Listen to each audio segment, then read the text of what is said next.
Yeah. So, before I start,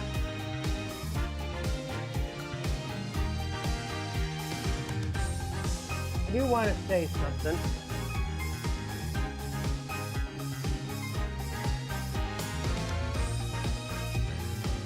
I noticed this morning, Darren was doing a lot of hacking, coughing, sneezing, and he's still draining from his eyeball. And I realized that he's allergic to the cat litter that Andy bought him. For cats. So what I'm going to do is I'm going to take the lid off the cat litter after I clean it. And once we get the new cat litter, once we do get the new cat litter, I'm going to use that one instead of what's left in that bag. Because I'm not going to have this little thing die on me. So, I'm going to take care of them the best I can.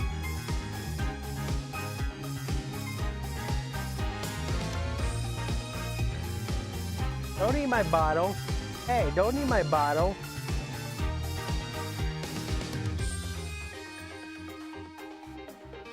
So, something funny I'm going to tell you. When I was hosting for the stream, went into my server and I seen one of those Discord ads for one of those games, and big bold letters says "bork." It says, well, you know, that tells you a lot about how Discord's been going. Been pretty borked for me. What about you, Di?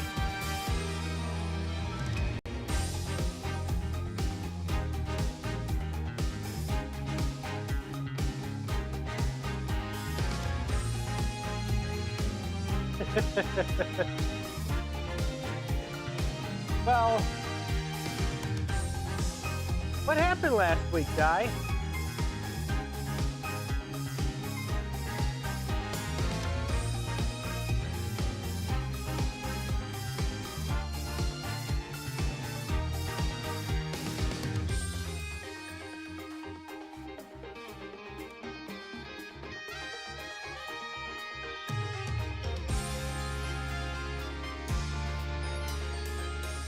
A lot of stuff. Well, the professor was murdered in the same way as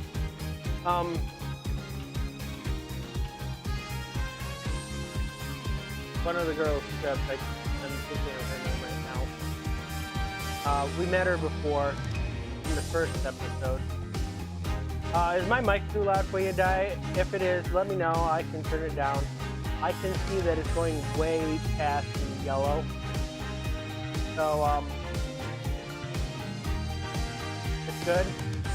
I had to turn the gain volume down because it was actually in the red.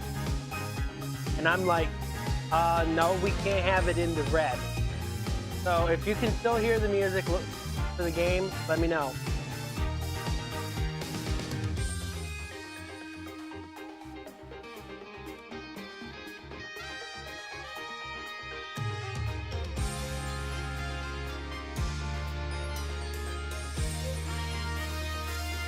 Can still hear the game.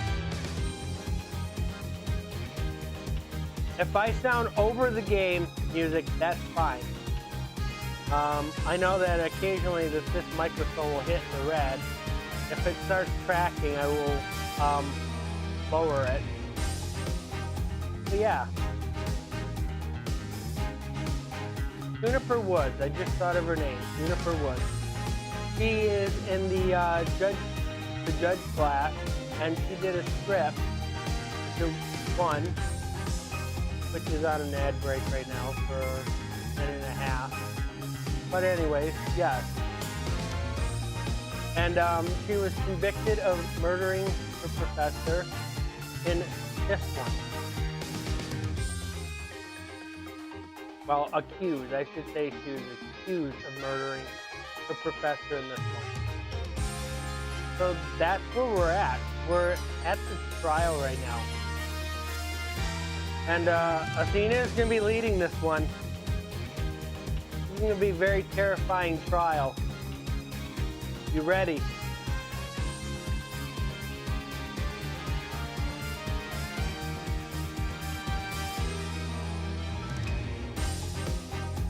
Yes.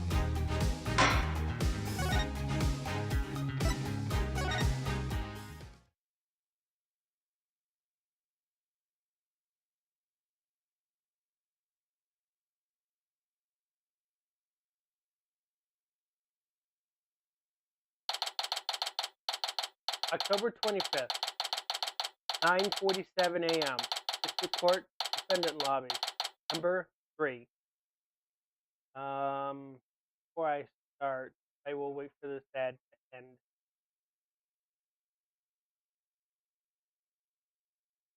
Okay. Butterflies and butterflies in their stomach. So, what's it like to have your very own case for the first time? And have full marathon last year. Keeps up, you might get a lawyer's high. You know, like a runner's high. Relax, everyone. They're nervous their first time. Everyone's nervous their first time. So, muscular weren't unfound.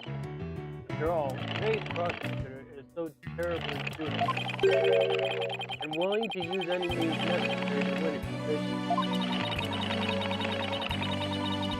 And now that it has come to this, we have no choice but to fight fire with fire. The end justifies the means. Stop saying that. Don't you die? Wish he would stop saying that too?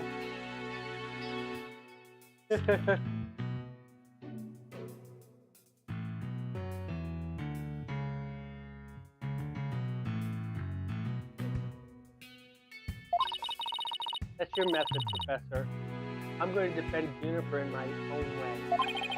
From the start. Just yesterday you told me. As a lawyer, what is it that you treasure beyond all else? That's an easy one, Professor. Seeking justice to my client.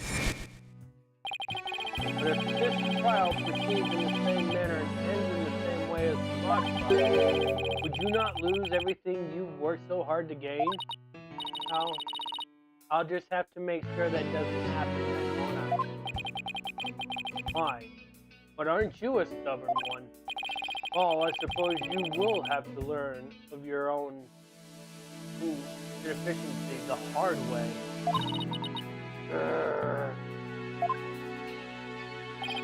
Forgive me, Professor Mead. But can we just leave it at that? Oh dear, please forgive me.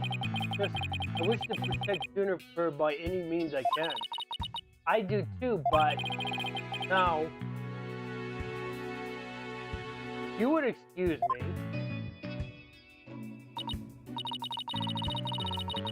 Thanks to him, I'm feeling even more pressure than before. I don't want to get to it, and don't forget to keep smiling. And I haven't forgotten what Mr. Wright said. The worst of times are when lawyers have to force their biggest smiles. Trial's about to begin. Show you to the courtroom if you please.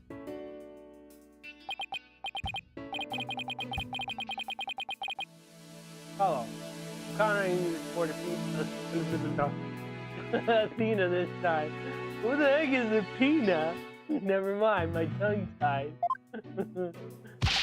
Okay, Mr. Wright, leave it to me. That's right. I have Apollo to back me up. Please state rest tonight. Won't rest until fuck.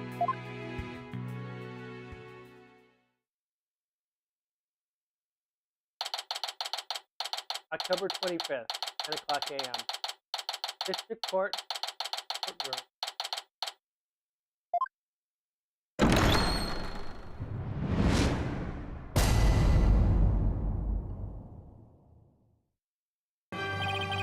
Court is No instructions for the crawl of Juniper Wood. Athena's site. Defense team leader is ready, Your Honor. That didn't sound very confident. You sure you're okay? I'll be fine. Boldness. I know. As usual, you want me to deliver the opening. Ah! This case is crystal clear. I see no need to push this any further. Hello, Plushie. How's it going? Now, summon the witness.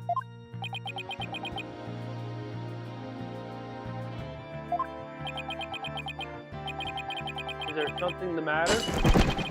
Please, do share your boldness. Whatever gave you that idea? Well, bailiff, please call our first witness. And now we don't need to get an opening statement.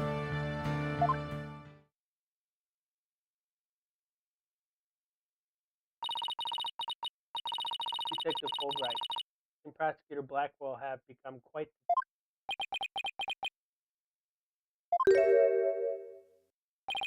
All right. The case brief. Leave it to me. All he needs to do is sign language now. He doesn't have to say a word. Yes. Let the detective in charge. Everyone's favorite friend of justice explain. What was that just now? It's like he and Blackwell are totally in sync.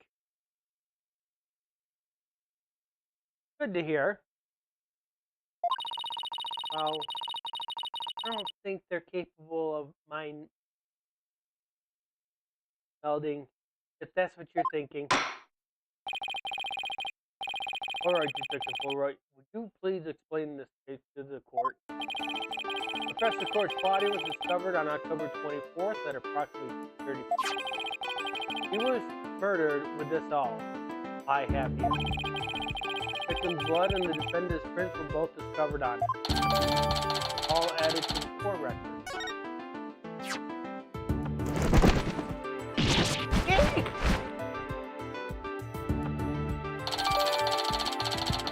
Testing report added to the court record.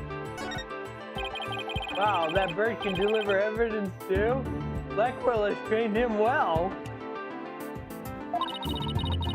Blackwell can train it, not to mess with people's hair while he's at it. Moving right along, the body was discovered on the outdoor stage, so no blood was found there. However, we detected traces of a massive amount of blood in the third floor. In short, the murder took place in the art room. So then, the body had been moved from the art room to the stage? Precisely. There is one more piece of irrefutable evidence. A recording made by a tape recorder that a student paper reporter hid in the art room. It captured a female voice screaming, "You're a goner." What's this? You have such a recording?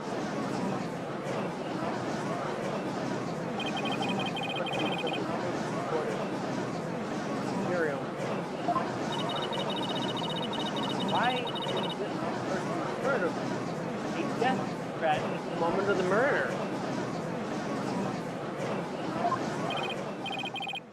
Silence, please. I would like to play the tape for you now.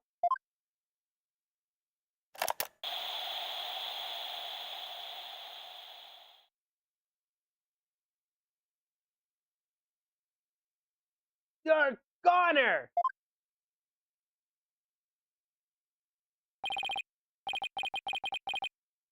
It's quite hard to hear. Wait, it does sound cheap. Tape recorder added to the court record. Noise and low volumes of the voice have made voice print analysis all but impossible. And you haven't identified the voice as belonging to the defendant. Not so fast. After all, voice print analysis isn't everything. The voice was killed at night, then discovered in the afternoon the next day. The question is, when was the body moved? I know. It could have been moving in the middle of the night when no one was around. Sorry, but no. The campus was full of students that morning. However, no one reported seeing a body. That means the body was moved sometime before the mock trial when all the students and faculty were gathered in the lecture hall and the rest of the campus was empty. But during this time, Leo Carson and one of the mock trial participants found the body.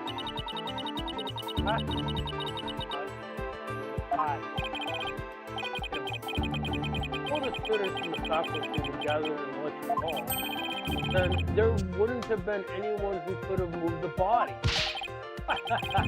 Have no fear, for there is always an exception. The 3 mock trial participants were standing by in individual dressing rooms. They were the only ones who had free access to the deserted campus before the mock trial. What? Then that would mean, what would that mean? Those 3 students were the only ones who could have moved the body. In justice we trust. I don't like where this is headed. By those 3, I mean Leo Carson, Robin Newman, and Juniper Wood.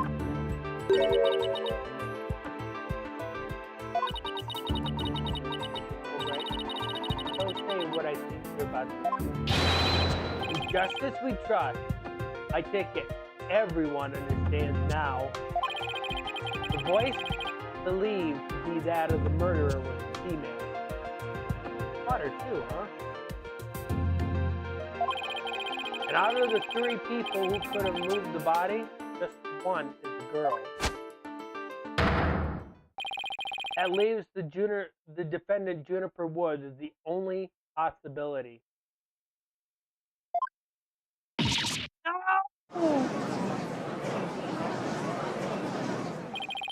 Impressive. He has you on the ropes even before any cross-examination. At least pretend to be upset for me. Splendid job, Fulbright. That could not be any clearer. Feel free to anticipate a salary raise next month. I don't do this for the money. It's all about justice. In justice we trust. Not only halfway, but perennial stick in the mud you are. Neither the carrot nor the stick works on Detective Fulbright.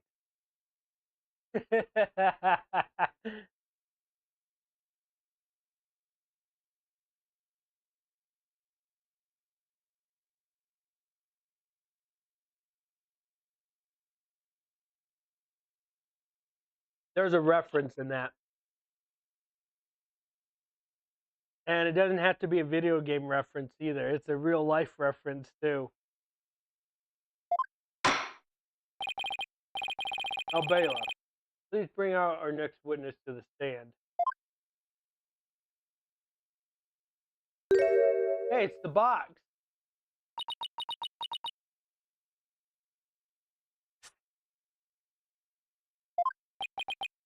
So, our first witness is a cardboard box?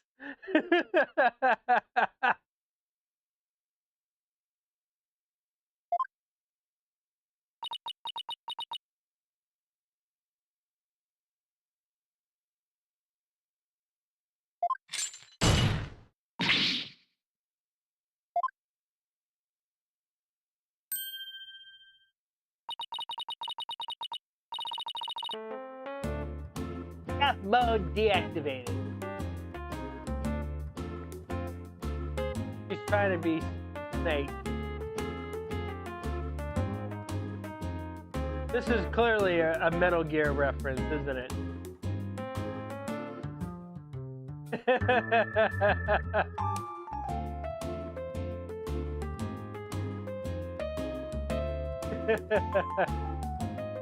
He makes the snake sound.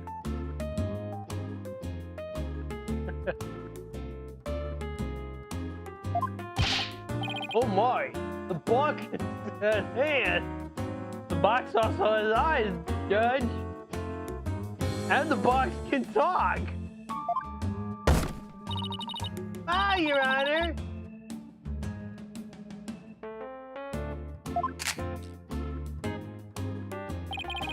What the chickens? I just had my picture taken. Name's Scuttlebutt, senior at the Legal Academy. I'm a reporter on the judge course.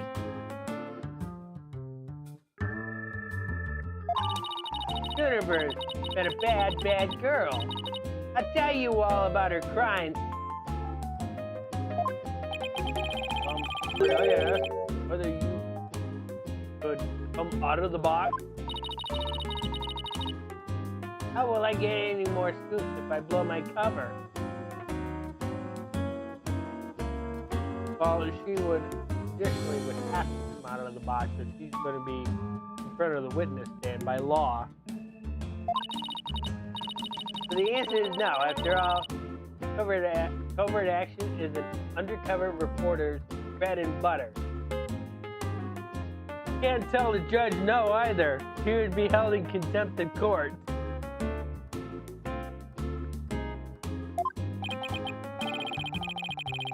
But testimony from a faceless witness is highly irregular.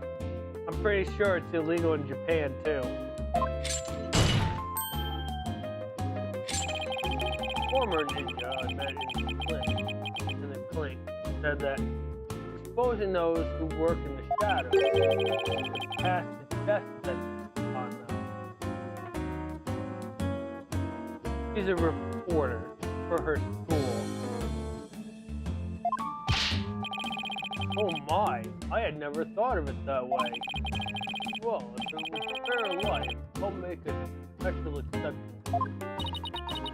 Former ninja in prison? Holy Shinto! How can the judge believe this load of crock? Oh, your testimony, please. Oh, but take care not to reveal your face.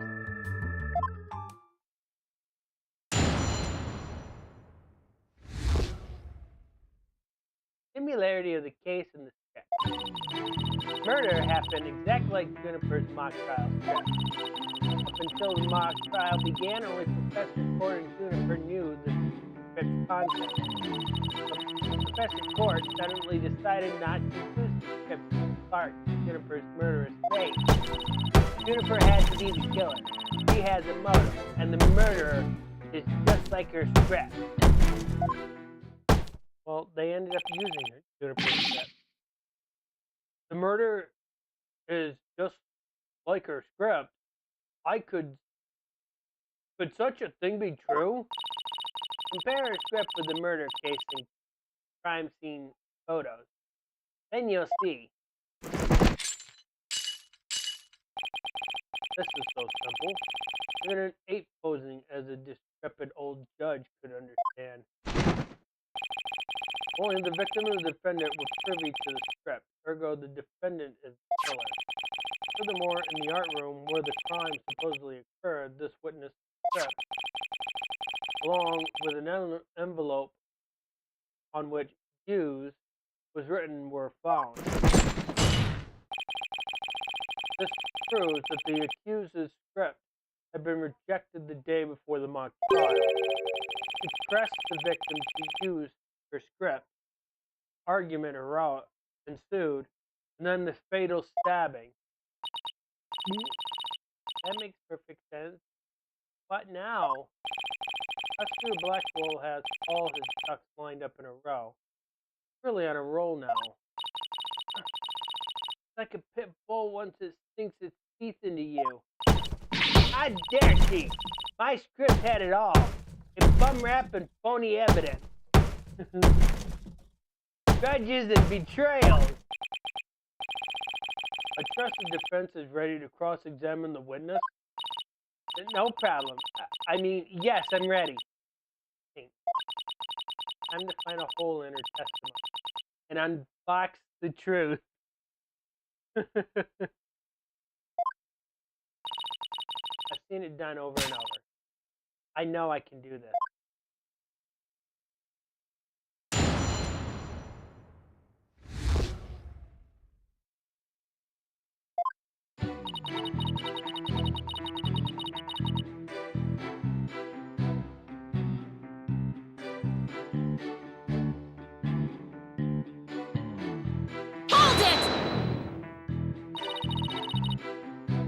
must be places where the script in this case diverge. Don't sweat the details. That kind of stress will give you wrinkles. Objection! I'm not worried. My skin is fair as silk. Objection!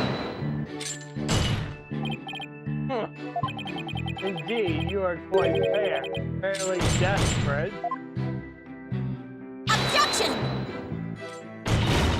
What did you just say? Micro really turned that one around on you. Whose side are you on? Hurry up and think of a clever comeback. Whoa, easy there, Athena. Now you listen to me. The two cases do indeed have their differences.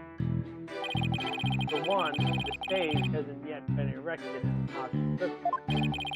And in the actual case, there were signs indicating the victim's wrist had been found. But such differences pale in comparison to the host of the similarities. In any event, replicating the crime without knowledge of the script is an impossibility. In fact, I won't ask this topic. Let it total burn. Try again once.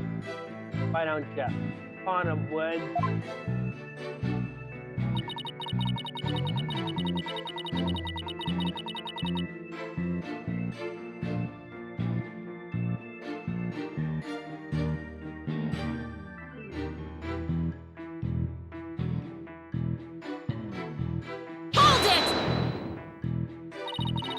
Somebody could have stolen a peek beforehand. I don't think so. I mean, I'd try it any number of times. Shame on you, Miriam. But the crafty she-devil Juniper has eyes in the back of her head. What chance does your average person have if an undercover reporter like me fails? Scuttlebutt. Did you get in trouble later for admitting to such underhanded tactics? Why, you! I plead entrapment! How is you blurting out your own crime entrapment? But you haven't scooped me yet. They were all set to use Juniper's script. Miriam Scuttlebutt?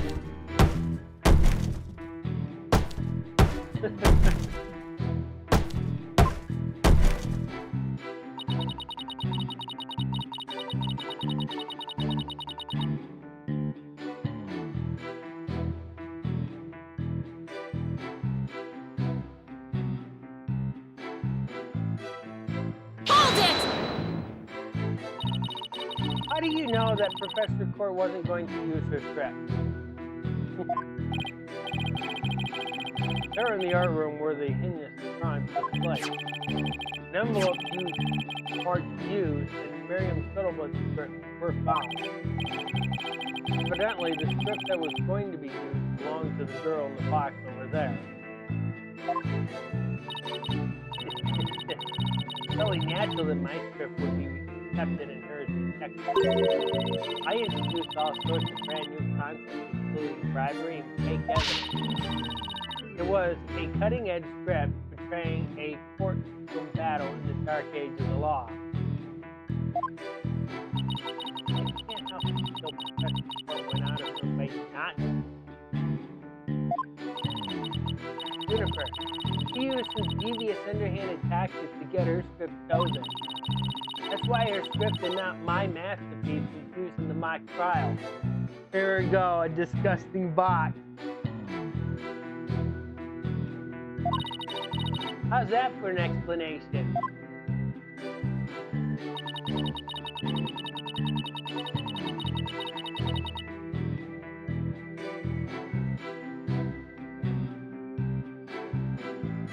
Box sweating, yes. Hold it! Anyone who saw the mock trial could have recreated the crime. After they saw the mock trial, they could have easily staged the body just like the... Objection!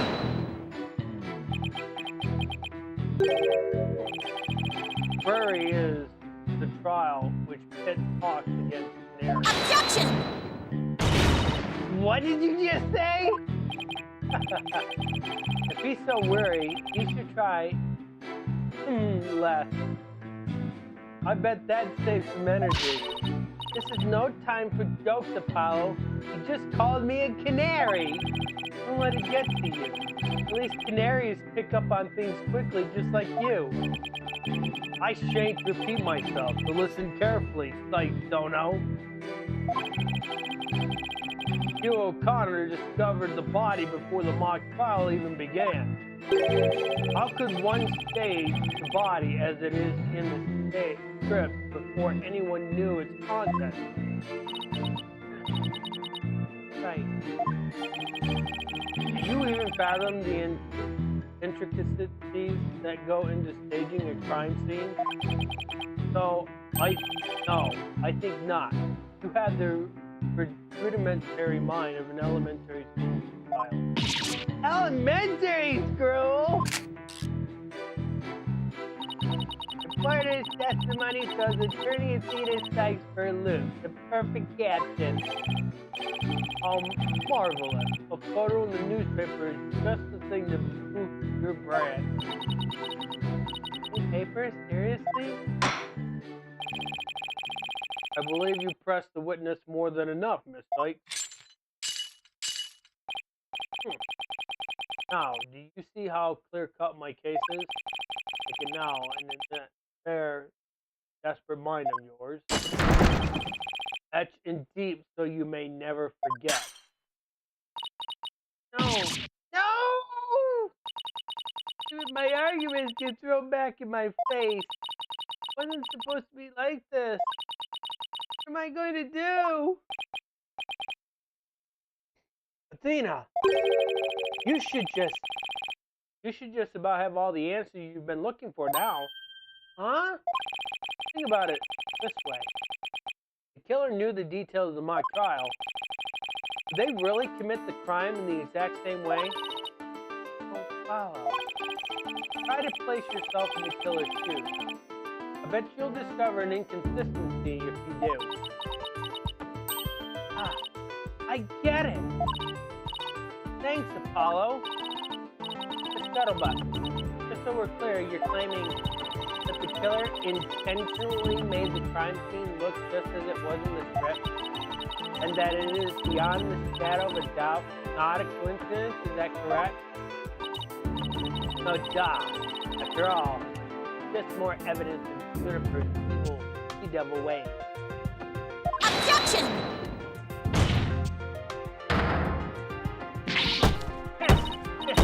What did I say? What did I say? Our client made the crime scene look just like the script. Something known only to her? That would be not just foolhardy, but completely irrational. What do you mean? Please tell the court what you mean by irrational.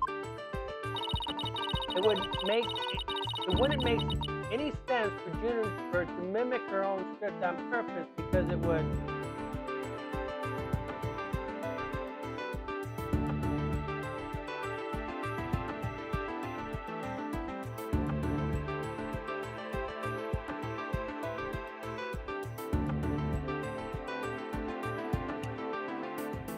Well, it already did make her look like a culprit. So, we'll try it, but it already did make her look like a culprit.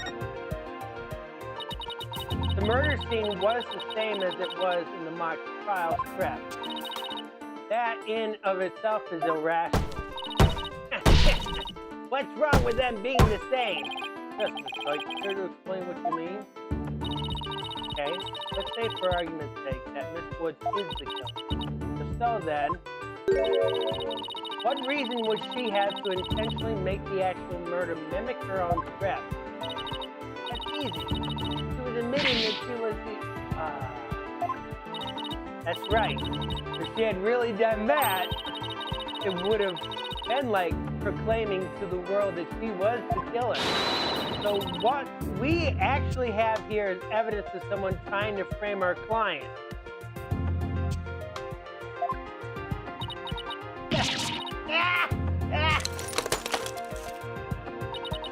The body was found the day of the mock trial. In short, the day the details were revealed.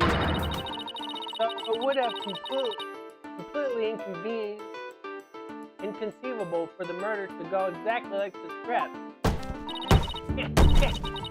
Don't let it go to your head just yet. Objection!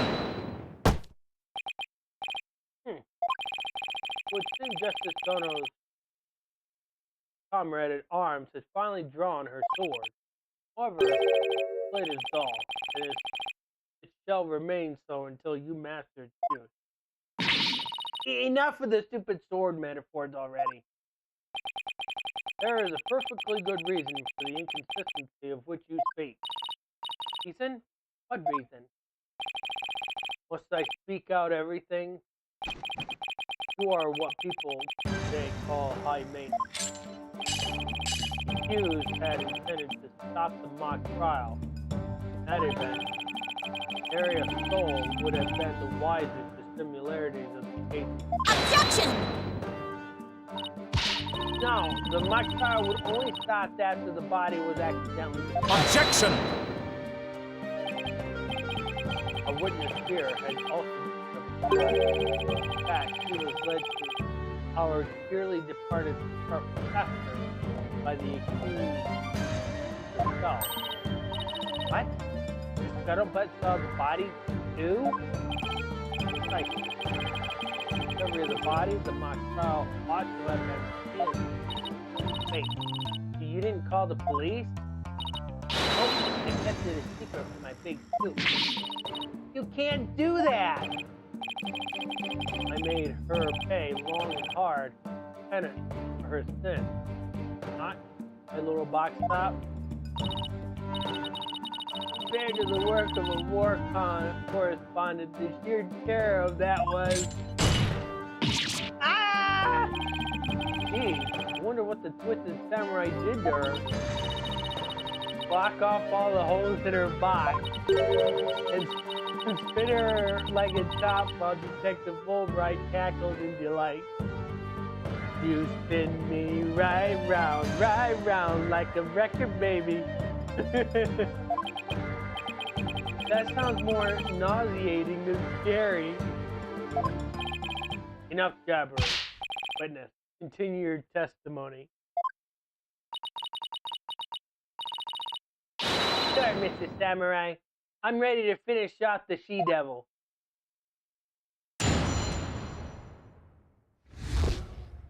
What scuttlebutt saw? I snuck into Juniper's dressing room while everyone was in the lecture hall. Juniper had changed her...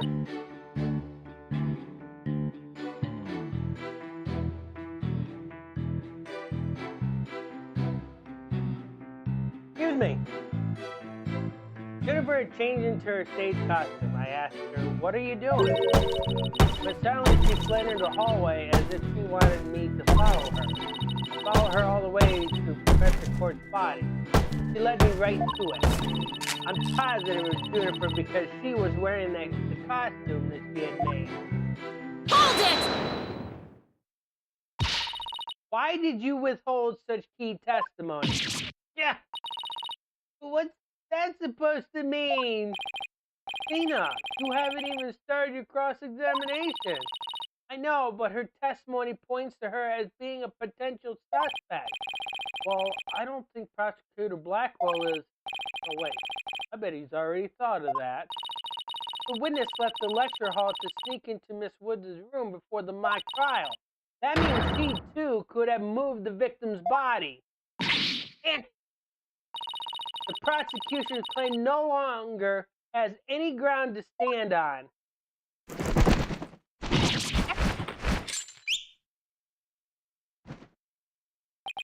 Now, no need to ruffle your own feathers, so when you squeal like a little brat, it agitates Taka. You want him to peck your eyes out? Don't say! You listen here. The witness has a perfectly good alibi. Oh yeah, I do. Around the estimated time of the death, I was at undercover reporter class. It's right near my home. Undercover reporter class. Proverbial rug has been pulled from under you. The witness could not be the killer. The defense must look before leaping, or at least make sure the rug's secured to the floor. I tried to warn you. Well, there ends the cross-examination. Let's allow the witness to step down. Huh? No, wait a minute! The defense has no right to cross-examine the witness after that level of practice. For whatever a man is souring, this he will also reap. Why can't he say you reap what you sow? Very well. Cross-examination is over. I suppose the witness may go on. Perhaps spend some time in her lovely box and recover from today's stressful event. Don't you worry about me, Your Honor. There's no rest for the wicked, or journalists either. My third eye's always eyeing a scoop. Always eyeing a scoop. Back to the trenches. Bye. Hold it! Not so fast, Miss Scuttlebutt. Apollo? There's just one thing I'd like to ask. Did you take a picture of the victim's body? And if not, why not? Well, that is... Oh, I didn't take it. Well, that's strange. Why wouldn't you take a picture if you're always eyeing a scoop? Did you or didn't you really see the victim's body? It's not like I actually saw it, but what the devil?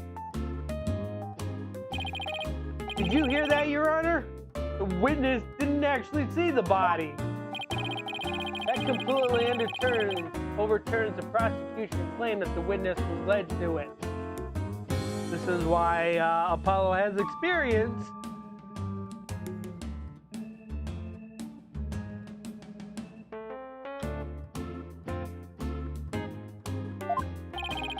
Justice Dono, you dare bear steal at me again?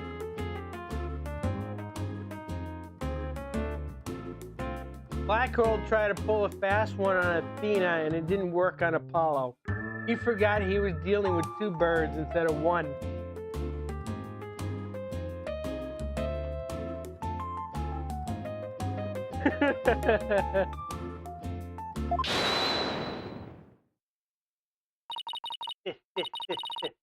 Nice try, Boy Wonder. So what if I didn't see the body? The fact remains that Juniper led me there. Feast your eyes on this. What exactly am I looking at? It's a crucial moment forever frozen in time by my third eye. Photo clearly showing Juniper Wood.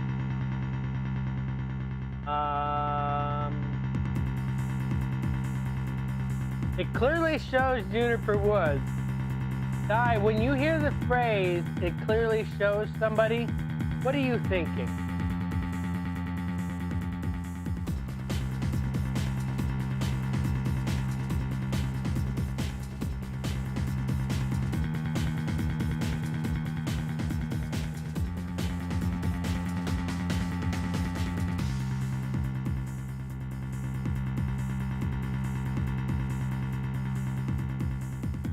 It does show something, yes.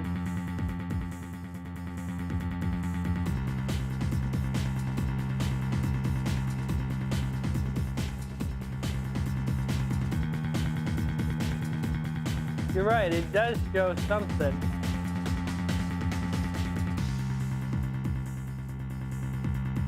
When I hear the phrase clearly shows something,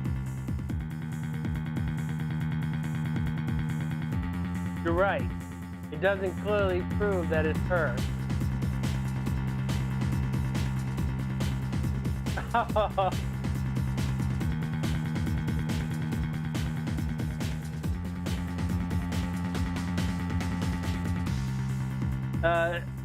Looks like you typoed doesn't and pressed it too early.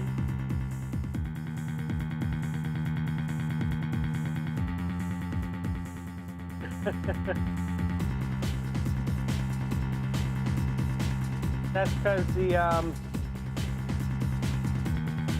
key is next to the entry key. I understand. But yes, we can't see her face, so it really doesn't prove to us that it's Juniper. Yeah. Why did you not tell me of this? It's a shocking scoop I was saving for just the right moment. And guess what? And that would be now, right here in court. Surprise! Wait for it. Yeah! What'd I do? What'd I do? All juniors keep their scoop secret until the right moment. It's pretty brave, hiding it from Blackwell like that. That's pretty stupid. Well, this isn't an unexpected turn. You know, left this picture. See how it's only showing the back of the subject? Ah, so then, right. Who knows whether this photo shows Juniper in the first place? Objection! Completely irrelevant point. But is relevant here is there was someone who did try to lead the witness alive. Take a gander at this, the route by which the accused escaped. The witness pursued the accused this way after she fled the dressing room.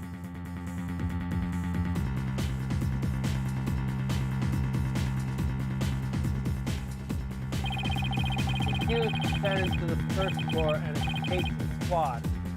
Then what? Carton creaky.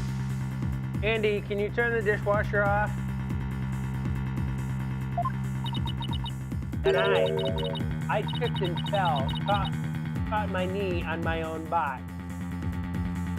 That's probably the Band-Aid on your leg. Hey, under her box, even while running after someone, sounds difficult. Recall that the body was already there, for Hugh O'Connor had already seen it. She was trying to show somebody the body because she wanted to stop the mock trial. Hold it! But if the facts have changed, that's all the more reason to cross-examine the witness. The defense has a point here.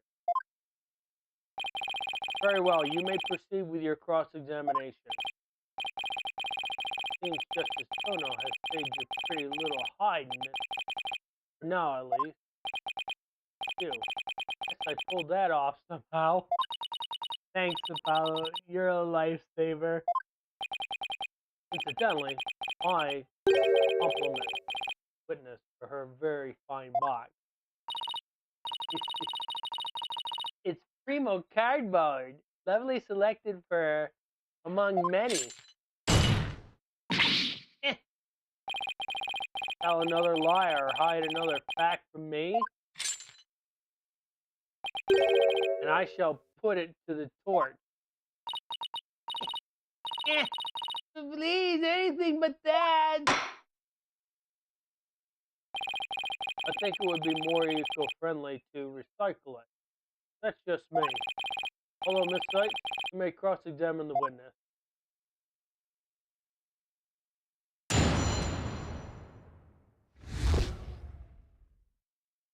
A little tougher with the Cena at the on the hot seat, right, Di?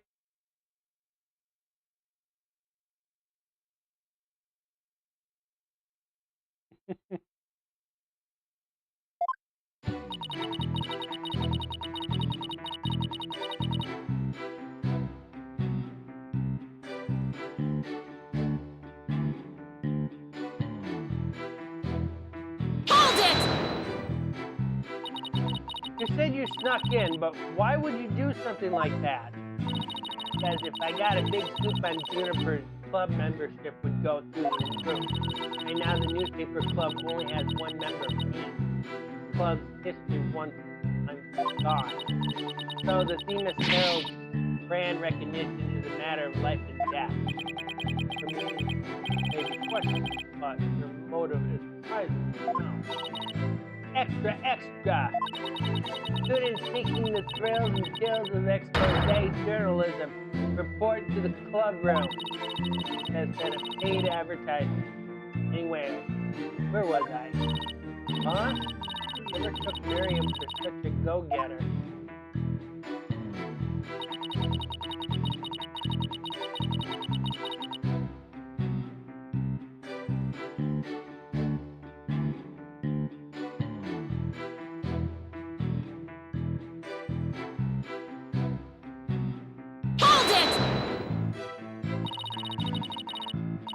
Why would she change into the costume? The mock trial was about to begin. How should I know? But if you don't believe me, take a look at this photo. I captured this crucial moment like the gonzo journalistic pro that I am. But this only shows the back of whoever was fleeing. You expect me to shoot her face when she's running away from me? Yes, you're right, but it doesn't seem to be getting me anywhere. At any rate, this photo shows Juniper was in her stage costume.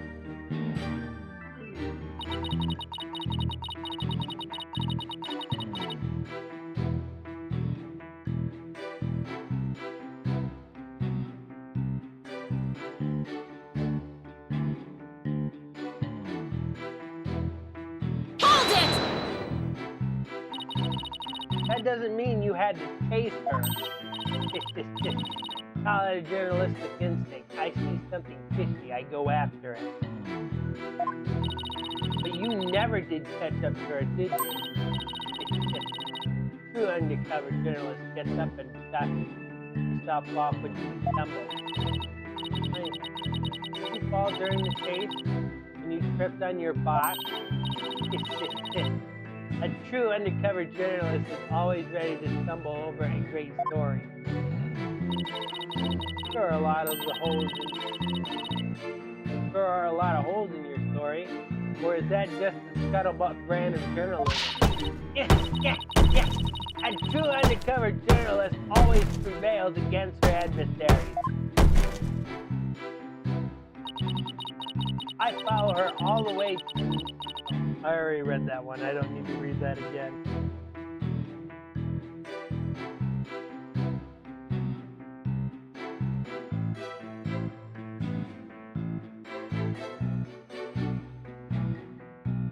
Hold it! What would our client have to gain from leading you there? You had employed her self-penned script as a manual murder. Ergo, she had to stop the mock trial before the script details became public. And that accounts for her desperate attempt to lead our carton cretin here to the boss. Objection! But, as we all know, Miss Scuttlebutt didn't alert the authorities. And as a result, the mock trial began as scheduled. Objection!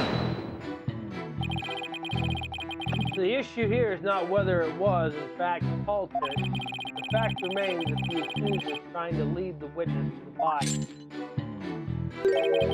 Does that not show clear intent to halt the mock trial?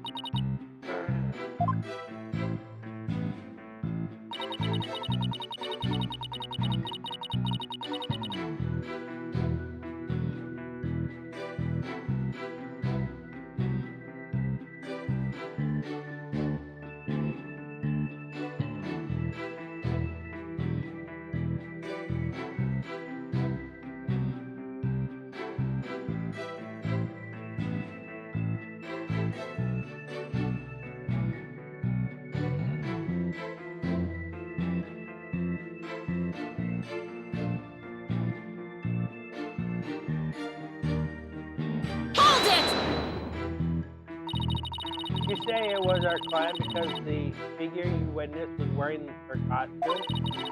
Isn't that a bit simplistic? It's only as simple and clear cut as a good piece of journalism should be. Sure, it's simple, but I'd hardly call it a clear cut. That's why I taste her. She keeps saying that it was Junie, but he didn't even actually see the body. Yeah, but Blackwell's assertion takes that into account. So even if I press her on never seeing the body, I won't be able to overturn this testimony. Well, whoever it was that was fleeing Miriam never did see their face. So I'm wondering why she thought it was Juniper. Try thinking along the line and see what you come up with.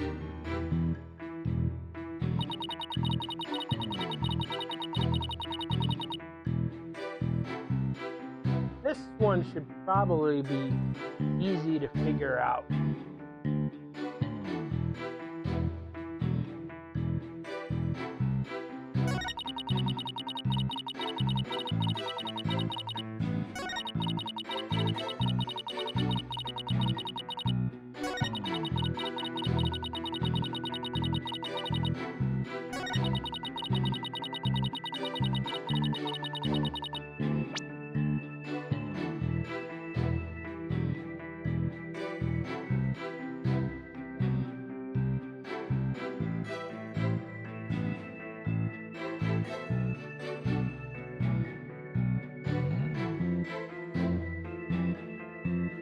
I don't think we're going to be using the photo because we don't have the photo in evidence.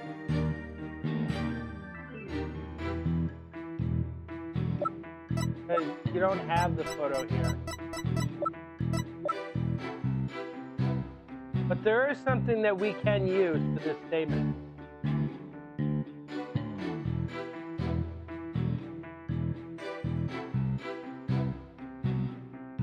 Can't use the owl.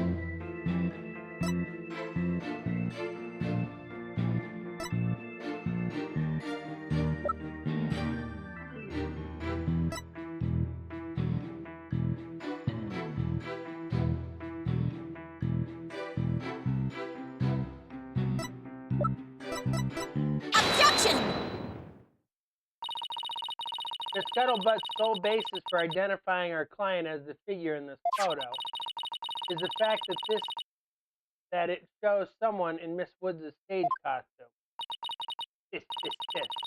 Well, it is Juniper's costume, so that must be Juniper in it. It's clear cut. No, that's where you're completely mistaken. What? This is a design drawing of our client's stage costume. Oh my, what a solution extraordinary. I'm glad you noticed, because those stars were precisely what's important. The drawing, there are constellations all over the outside of the costume.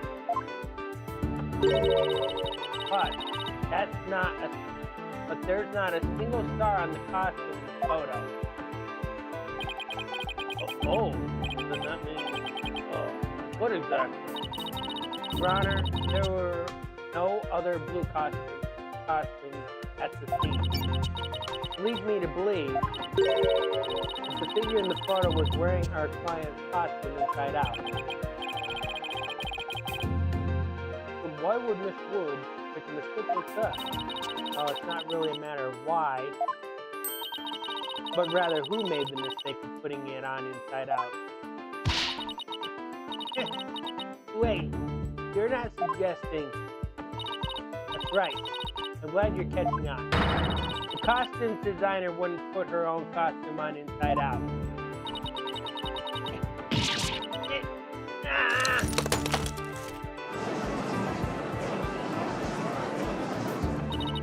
Sorry, Miss Scuttlebutt, but doesn't believe you had a scoop when you really didn't make. Doesn't believing you had a scoop when you really didn't make you a failure as a reporter. Why doesn't that sound right?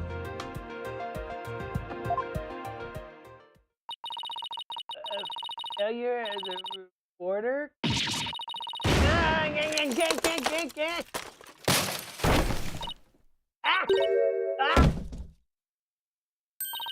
Why, hello, Miss Scuttlebutt. So nice to meet the woman beneath the box. You didn't see nothing. Objection! Now, I would have you stop right there, Sono. For it is the why of the matter upon which I would have this court focus. What do you mean? The Jennifer Woods. Yes? What were you doing on the morning of the mock trial? I was in my dressing room, painting my costume in fluorescent paint. Fluorescent paint?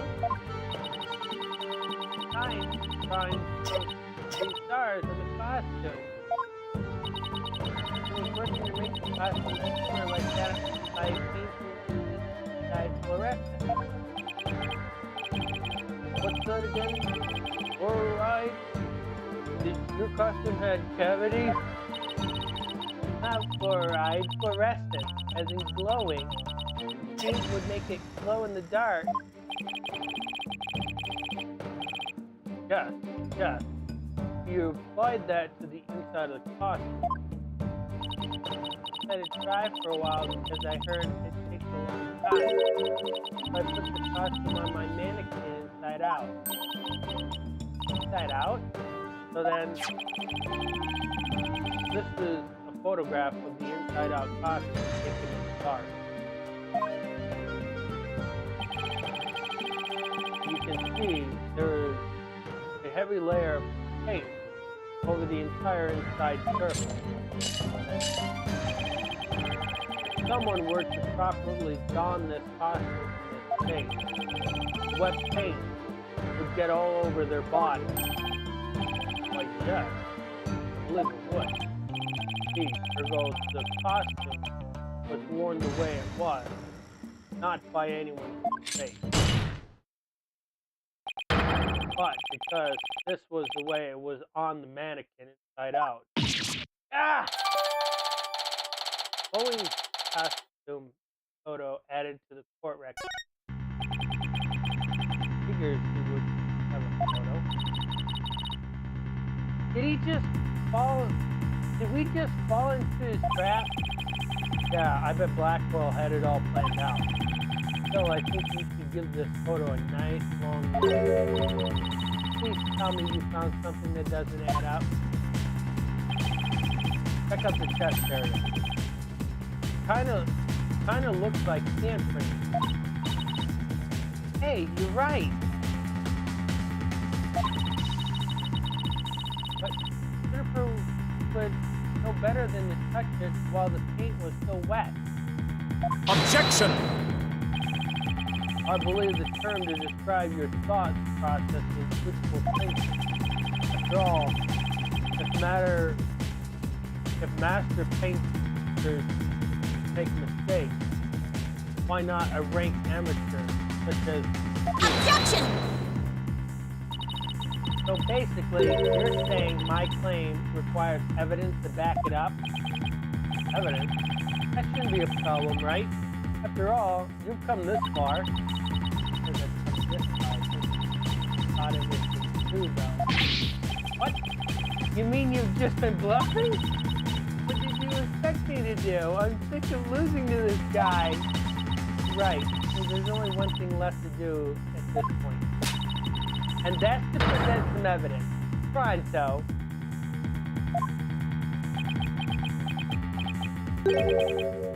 Showdown, is it? I gladly accept. Fluorescent paint must have stuck to the hands of whoever touched the costume. That paint should glow in the dark. So I just need to carefully check every last piece of evidence. This piece of evidence shows who touched the costume.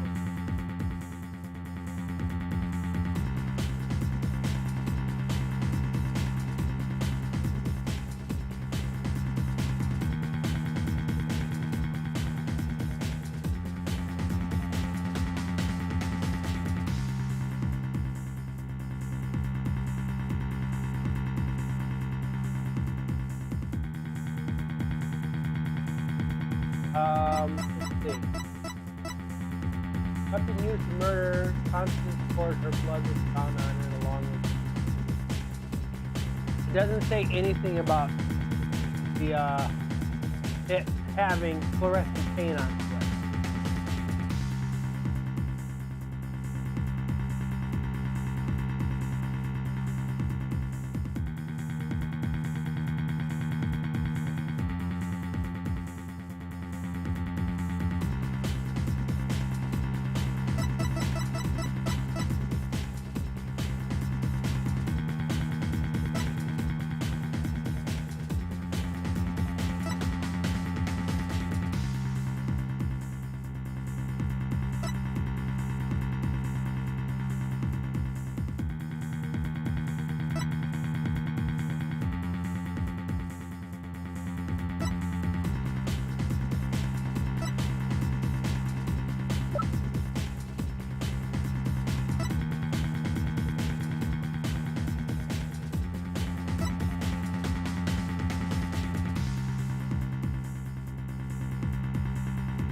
Prosecutor Blackwell is not too pleased with your off-target evidence. Objection! Or is it on target that has rendered him speechless? Let's ask him what he thinks. Prosecutor Blackwell?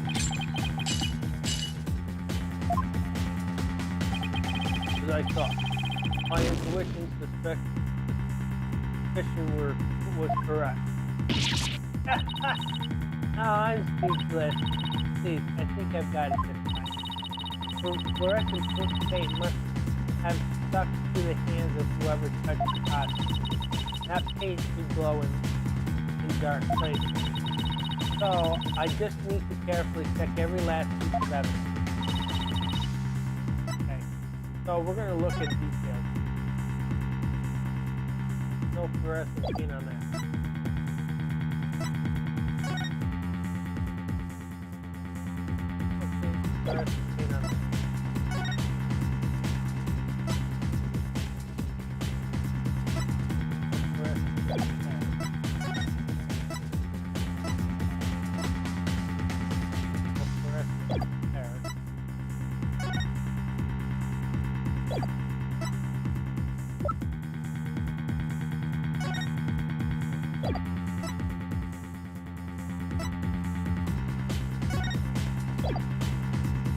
So,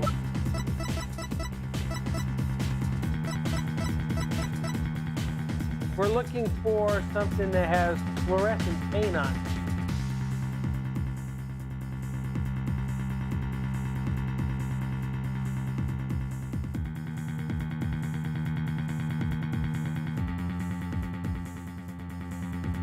Hello, Phoenix.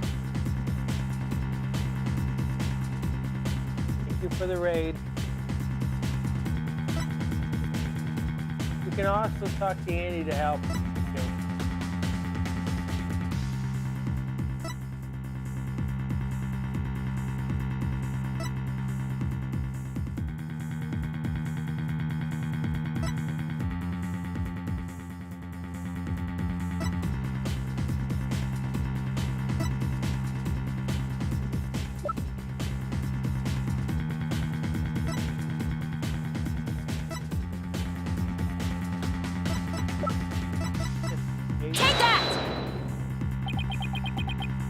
going to get the same result. Objection!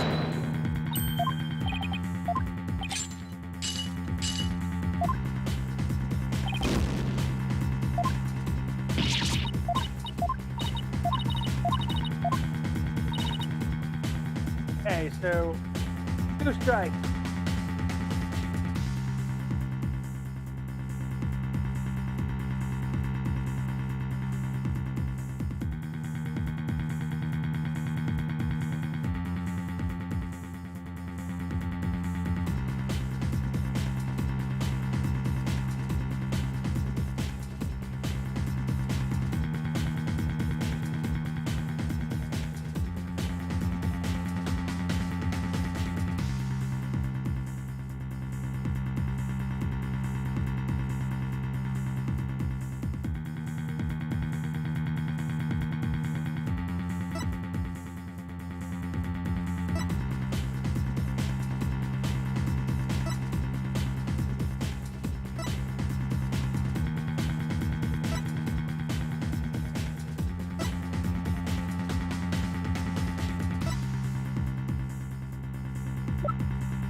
If you need Andy, you can always message him.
Today? Okay.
Not an answer yet, Di?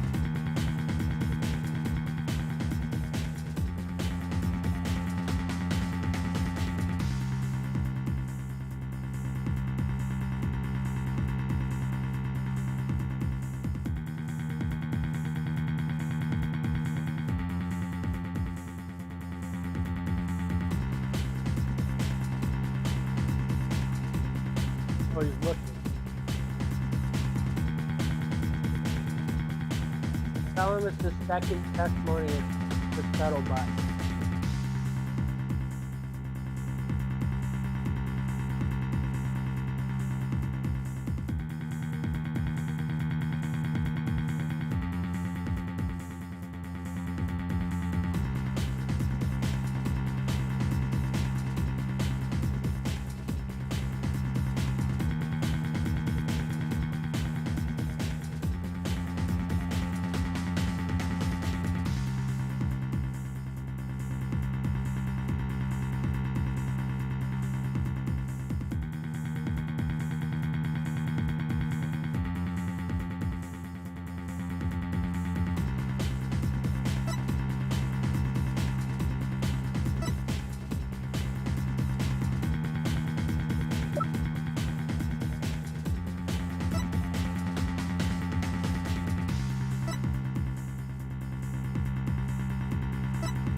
Take that!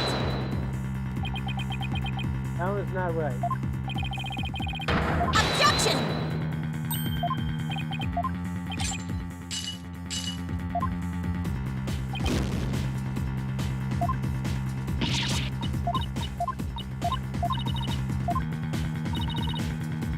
That one's incorrect. This is after the testimony.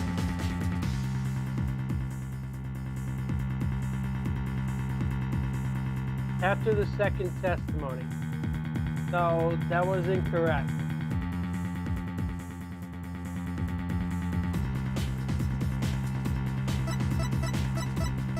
This one? Well, you didn't say extra. Take that! The school newspaper. Interesting. Take a look at the photo where the lights were dimmed and the spotlights is on Miss Woods.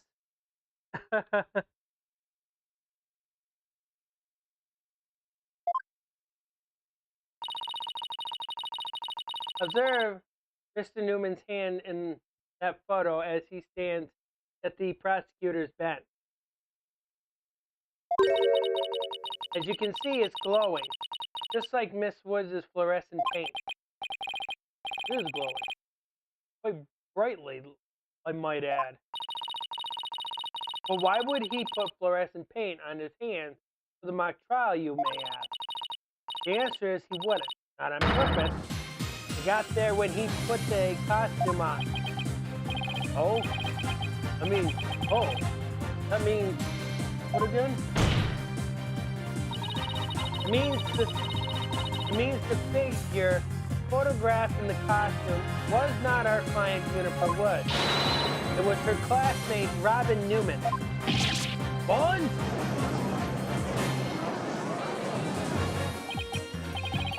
I think you were actually able to prove that. Well, you never know what's going to happen next. That's the thrill of the courtroom. So then, does that mean that Robin is our man?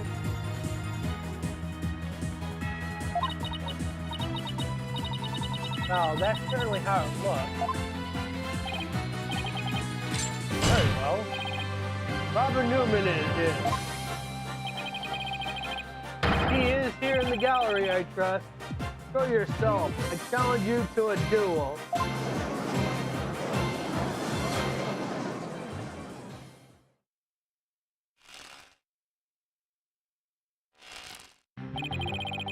Will the witness please state his name and occupation? I'm Robin Newman! I want to become a great artist. I practice day and night. Yeah! No! That's not it.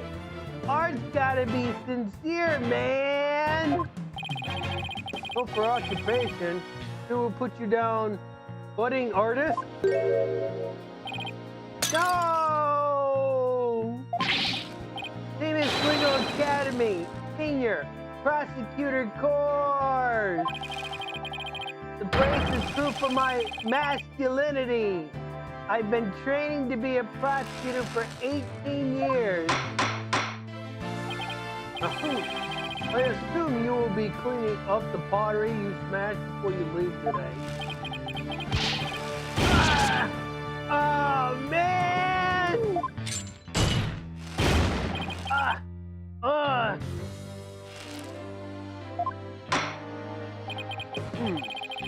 Seems the witness has finally settled down.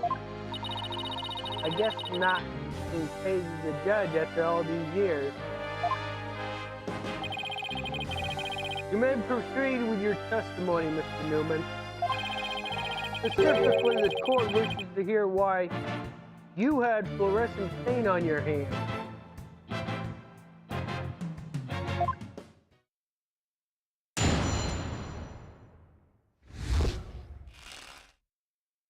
Why I touched the costume. I want to see Juniper in her dressing room, but she wasn't there. When I walked by that frilly costume, I was like, whoa! The mannequin, it was on. It was about to fall on me. I got the paint on me when I caught it. But I never put it on. That's just stupid. Hold it!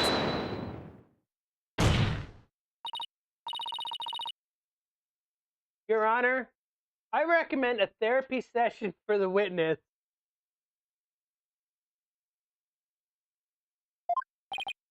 Whoa, Mr. Newman does seem particularly agitated, but... no! Not again. What's his problem? I sensed it the moment Robin took the stand. The discord in his heart. So, you think he might be hiding something? Probably. You ready, Mr. Newman? Let's see what the mood matrix can do for you.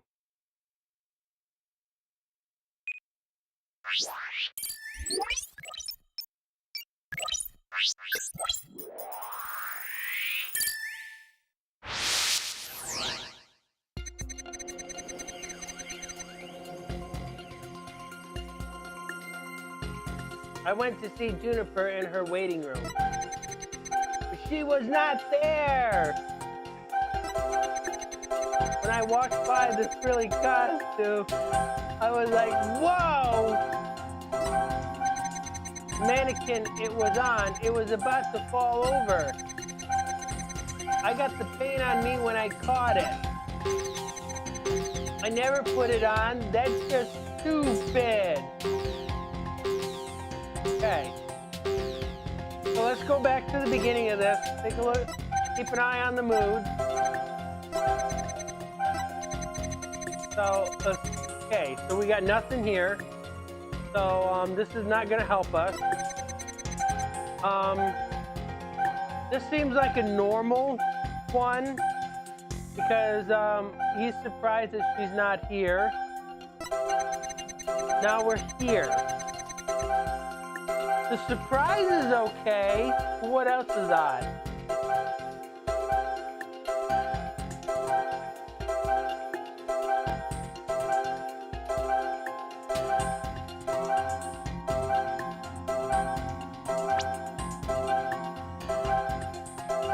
Got it! When you mentioned the stage costume, I sense a sudden, powerful feeling of joy. Would you care to explain, Mr. Newman? Wait, what? Why would a frilly scarf thing and a long skirt make me feel like that? I don't know, but you seem awfully interested in that costume for some reason. You didn't happen to put it on, did you? Like I'd be into that kind of thing. I'm a dude and I ain't into braces. You don't think Robin's actually got a thing for Juniper's outfit, do you? Oh, come on, isn't it obvious? Wait for it.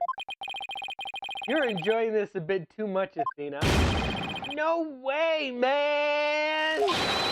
The mannequin came falling toward me, so I stuck out my hand to stop it. End of story. That's a new piece of information. Time to run an update.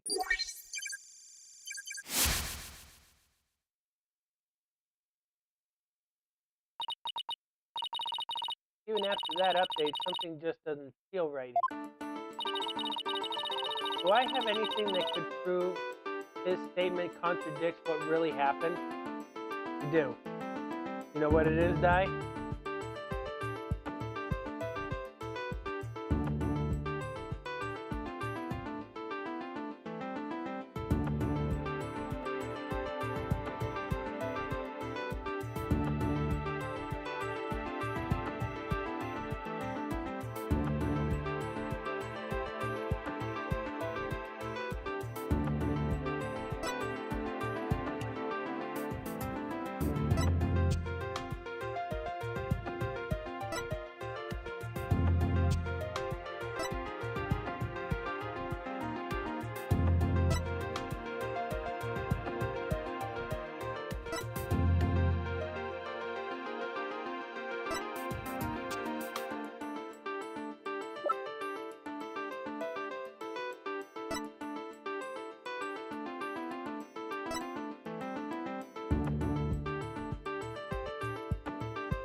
You said the mannequin came falling toward you. You stuck your hands out to stop it. So, then the fingers of your hands would have been pointing outward like this. But that's not what the handprint shows. In fact, this looks more like just your thumb and the base of your palm. Why in the world would I leave such weird handprints? You know why. You left them when you went to adjust the scarf after putting it on. Just like the model in this drawing. Whoa! Why don't you just admit it, Mr. Newman? You did put the stage costume on, didn't you? Hold on a second. I really wish Twitch would get rid of these bots. And you really do like Miss Woodcock clothes, don't you? Fine, I admit to putting the costume on. But I don't like girly clothes. Man. Yes, new information to plug in. Time for another update.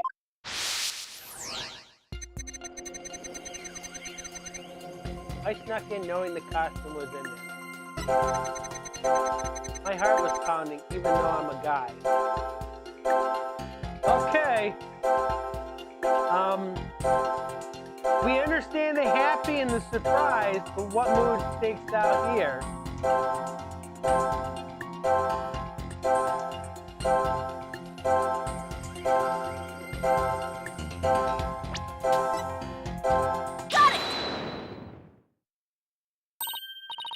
Another emotion that doesn't fit. So what? You're really starting to get on my nerves, man. Mr. Newman, you got excited when you put the costume on. You also felt sad. Who cares if I felt sad?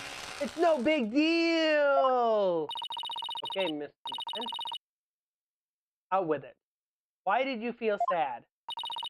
You're hiding something, aren't you? No! You're not fooling anyone anymore. Now tell us why you were sad. Okay, fine. If you're gonna be that way, I'll tell you. The reason I felt sad is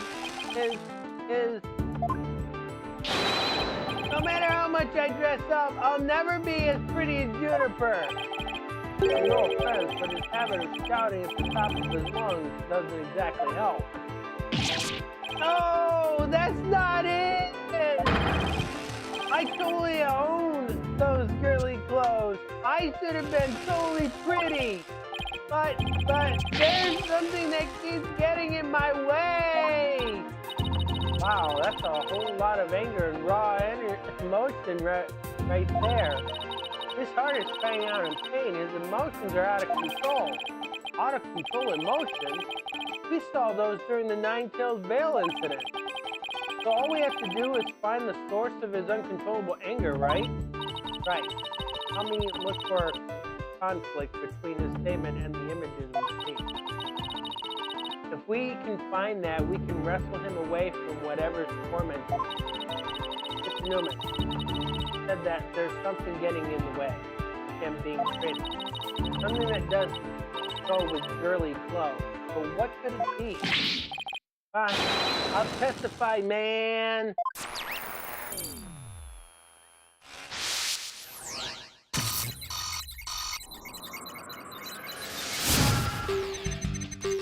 I snuck in knowing the costume was in there.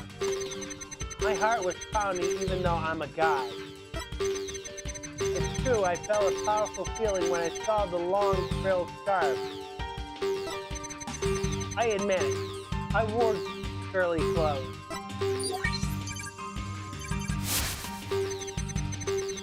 I felt like a diva when I put the hood over my head. It felt so right, I was totally dressed up like a girl. Okay.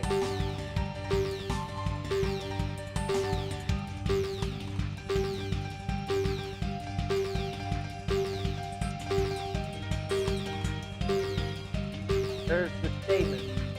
We have to probe something. And if you notice the statement, what would be the issue?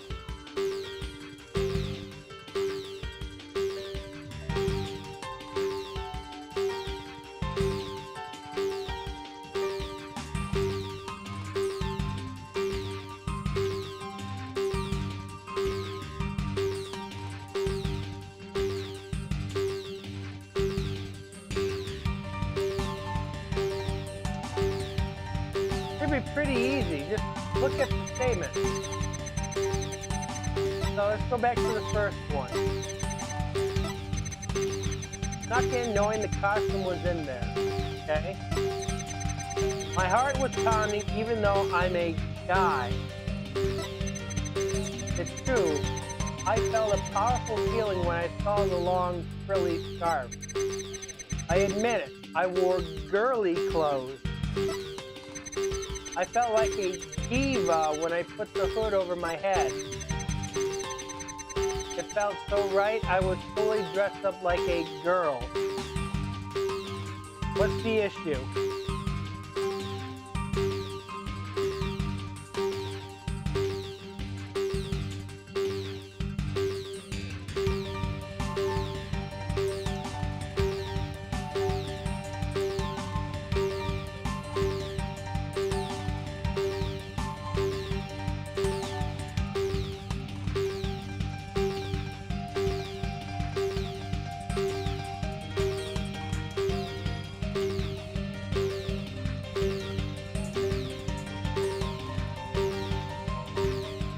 Well, we're probing something. We can't probe the anger.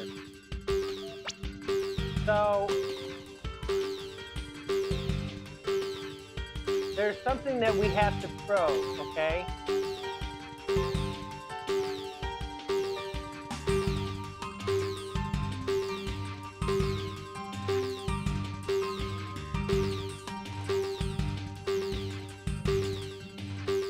We can't probe this. We have to probe something. What is causing his anger?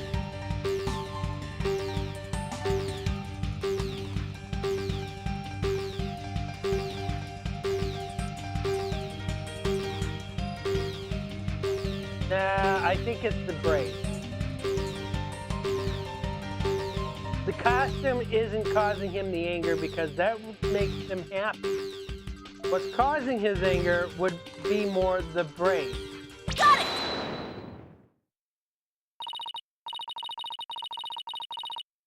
Mr. Newman, you feel a great deal of anger towards your brace, don't you? Is that what you feel is holding you back from being as pretty as you think you should be? Huh? What?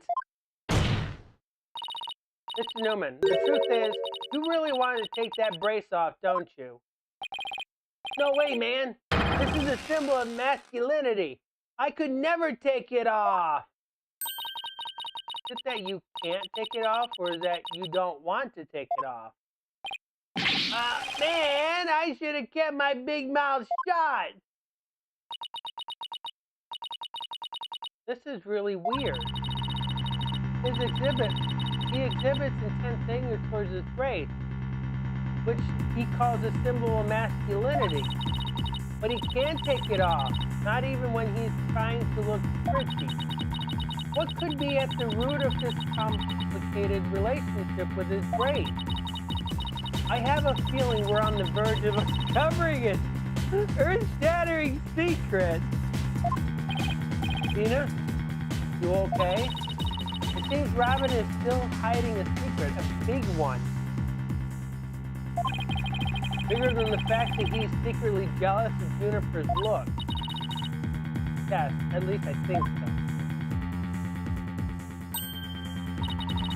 No, it can't be. I just thought of something, but it's totally insane. Mr. Newman, what? I'm onto your little secret. But if I'm correct, it's not very little at all, it's huge. This sounds completely insane, but it's the only possibility left.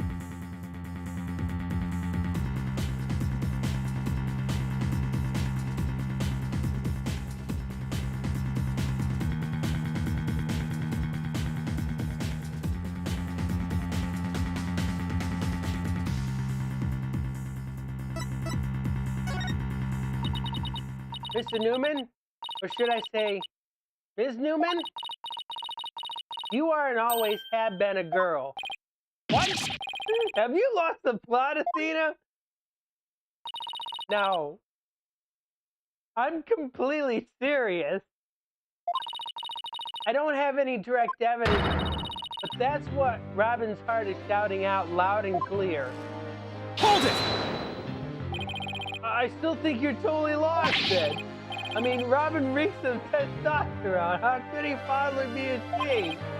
I, for one, have never seen a girl who shouts like a maniac all the time.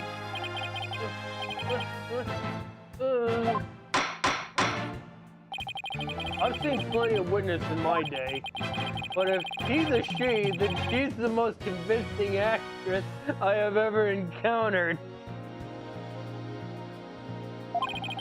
Therefore, let me pronounce my verdict. Robin Newman is without a question a man.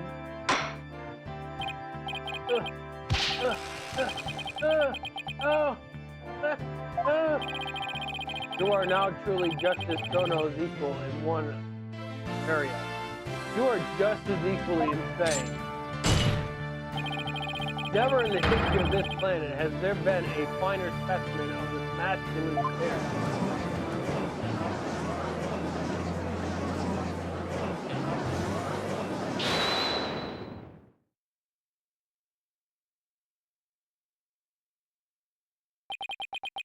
Ah! If you guys are done talking about me, I'm.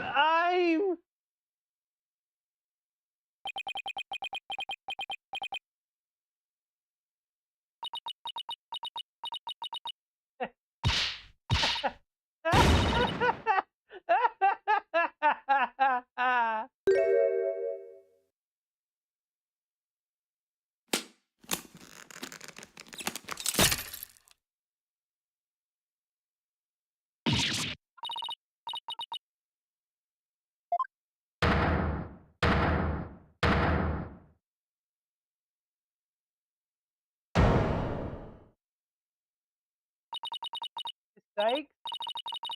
No, allow me to call you Athena.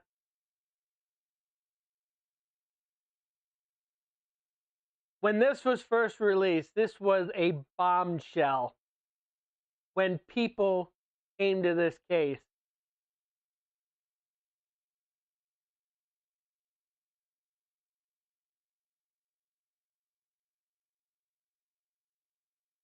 Nobody expected this twist. Did you expect to die?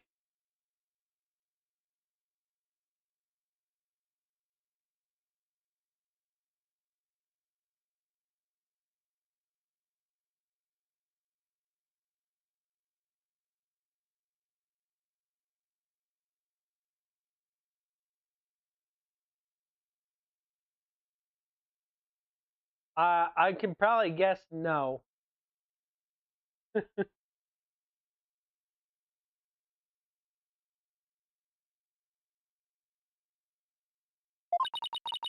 I wanted to keep this a secret at all costs.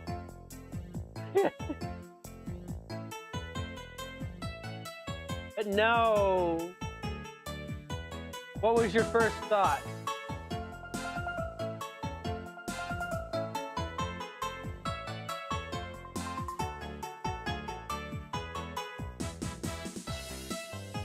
And I hope my voice acting didn't give it away. But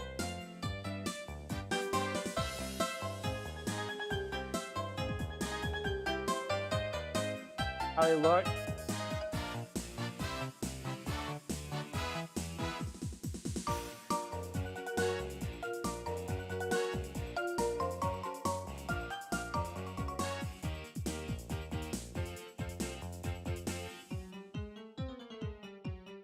I'm guessing you also thought the brace was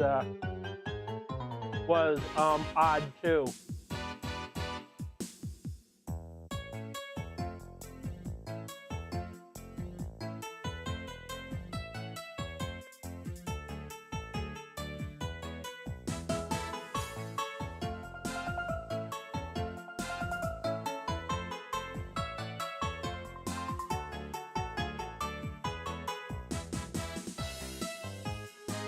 So I don't see how braces could influence somebody's masculinity.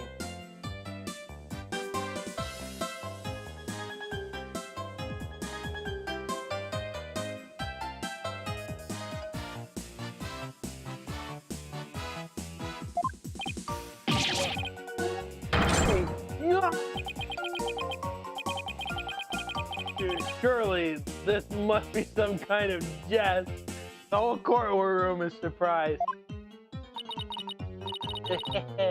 Nope, it's for real.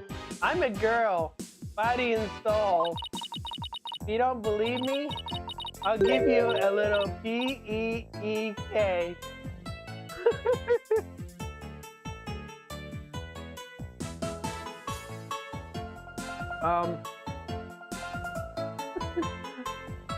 Capcom went there.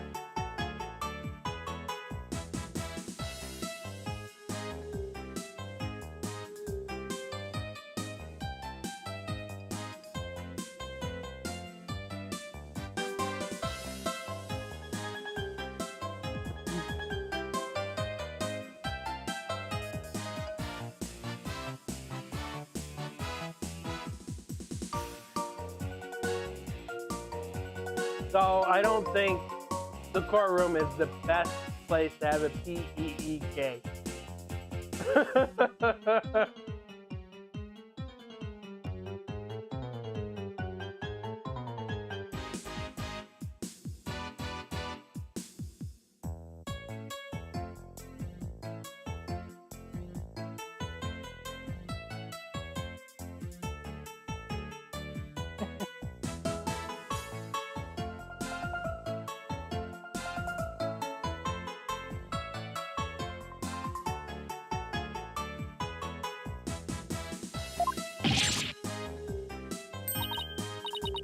As if.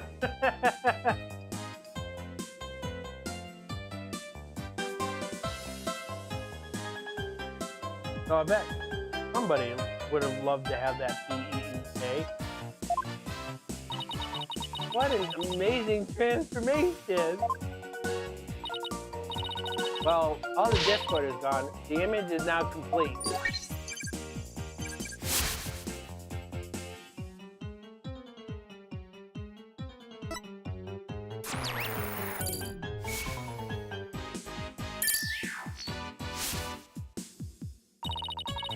I was raised as a boy since I was little, and I studied law just as my parents wanted.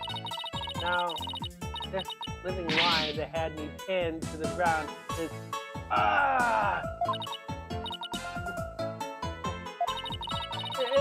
it's been blown to smithereens by you, Athena! Now I can stop pretending I want to be a prosecutor. I'm gonna be an artist. Yay!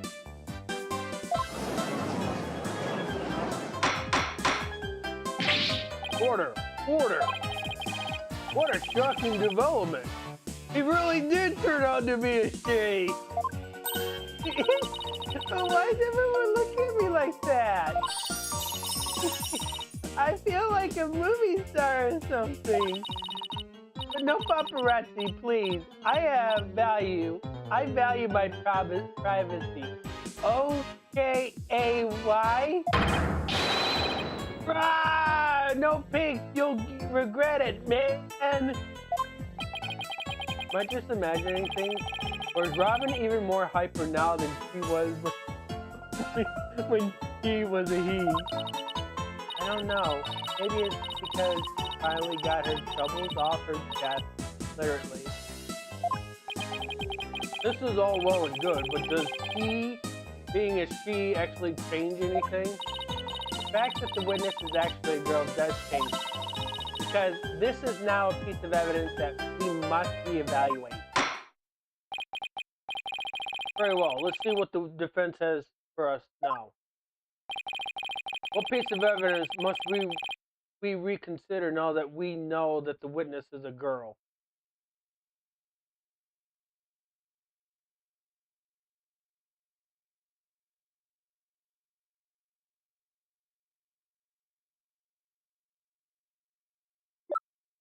The tape? You think so? Take that! This is what I'd like the court to reconsider. Oh, the tape recorder. The one that recorded the threat.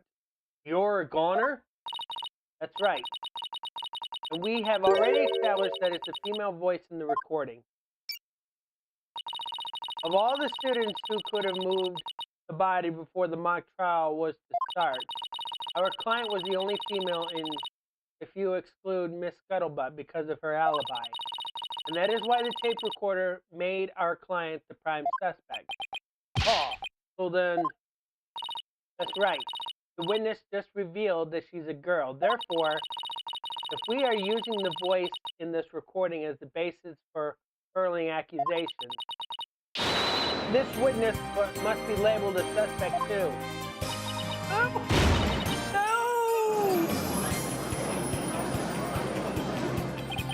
Wow. Talk about sudden turn of events. You done it. You found a hole in one of the prosecutor's key piece of evidence. Yeah, but wow. That was a lot of work for a single one. Objection! Not so hasty, no. We're forgetting the only one person here who was privy to the script. Ergo, Miss Juniper Woods is still the prime subject. Objection! But Miss Newman hid the fact that she was a girl, both at the crime scene and in court. I'd say that puts her in camp suspicion. Is this not nice, Athena? How can you accuse me of being a killer? I mean, I'm just a weak, innocent little girl. Just thinking about that murder makes me... Objection! Suspicious is as suspicious does. Undoubtedly, the witness does have some sort of connection to this crime. Perhaps our newly found lady is merely feeling innocent. We can surmise that she lent support to the principal offender, Juniper Woods, by leading Miss Scuttlebutt to the body that would make her an accessory to the crime. How can you say that? I'm not an accessory to any crime, Mr. Birdman. Objection! Birdman? How did you feel offended by that? In any event, with the witness as an accessory, it explains quite a bit, does it not? Objection! Ah! He made it all make sense somehow! And he'll keep accusing Junior unless we can show someone else do the script detail. But how could someone have gotten their hands on that kind of info? The only way they could have known was what was in that script was if they...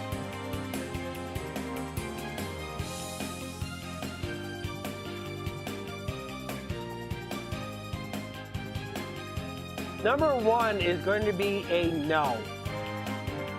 Because this would have to be before the mock trial.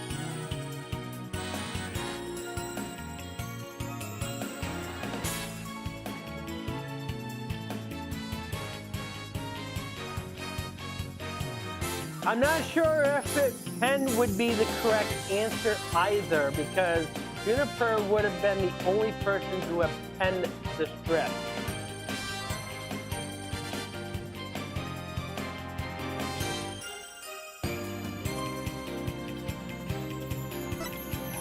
The only logical one would have had to be they had to have heard it from Junie.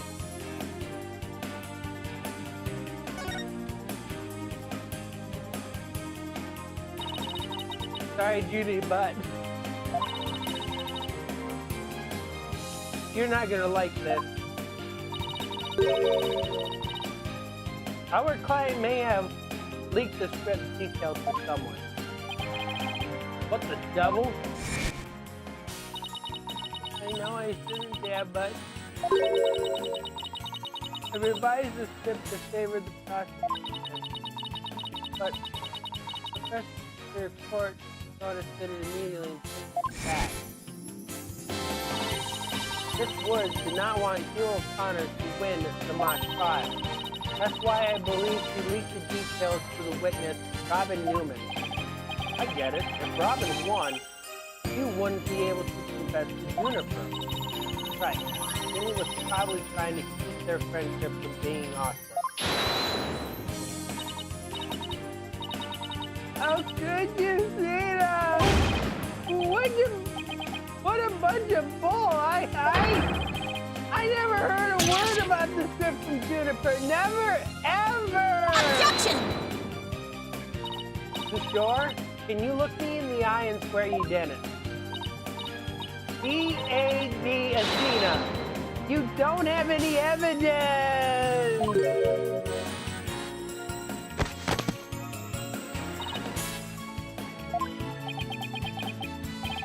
Actually, we might have just the thing. Really? Yeah, one of Robin's lines I read when we were reenacting the mock trial.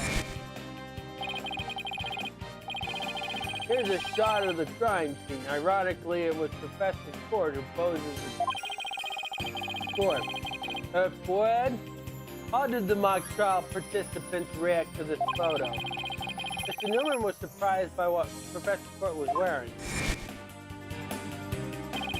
Robin said, "Oh, the green sweatsuit." S-U-R-E.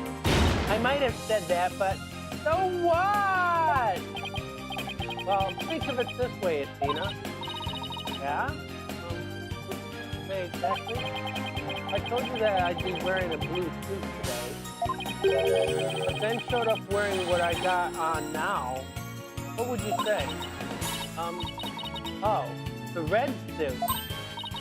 Ah! I think I got it. Your Honor, we have evidence proving that Miss Newman knew the contents of the script. The defense moves to present that evidence to the court. Very well, Miss Sykes. Present away. This evidence proves that Miss Newman had prior knowledge of the script's content.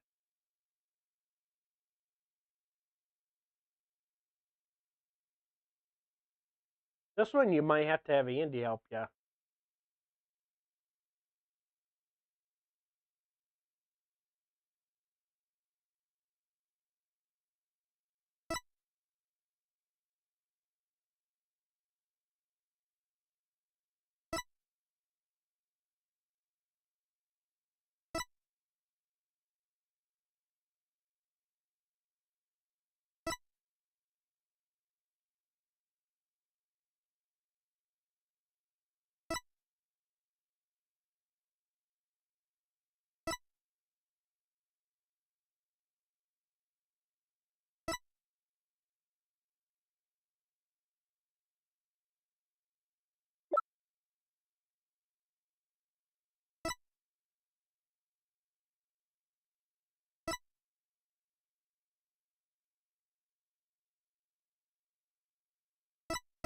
You want to see the details of the script. Body with a protruding arrow was found in the quad. But the murder weapon was an awl. The arrow was inserted as a ruse. The actual murder scene was the art room, where traces of blood were found on the floor. The body was dropped from the third floor art room to the maintenance area below. A mat was laid out to cushion the fall. A ball cart from the storehouse was then used to move the body to the stage. The archery club's room has a good view of the quad. The body was moved to the quad to make it look like an archery club member had shot the victim with an arrow. All buy with school festival funds, get from hardware store. Arrow, if I borrow one from the archery club, it could give away parts of the script plot. Sweatsuit. Victim's outfit will be a red one from the prosecutor's course. So, yeah, you're right. This would be it. Take that! Mock trial script. Miss Newman, during the mock trial, you were shown a photo of the victim's body. And reportedly, you reacted by saying, "Oh, the green sweatsuit." Oh, yes, I said that. What's your point? You seem to have some issue with the green sweatsuit, and I think I know why. The proof is in the script, specifically on the things to prepare page. Sweatsuit. Victim's outfit will be a red one from the prosecutor course. Ah! You were surprised because the sweatsuit in the photo was green. But if you didn't know about the script content, then that shouldn't have surprised you. No! I thought we were friends, Athena. How could I have been so blind? In light of her privileged knowledge, I move to declare Miss Newman as suspect, Your Honor. You what?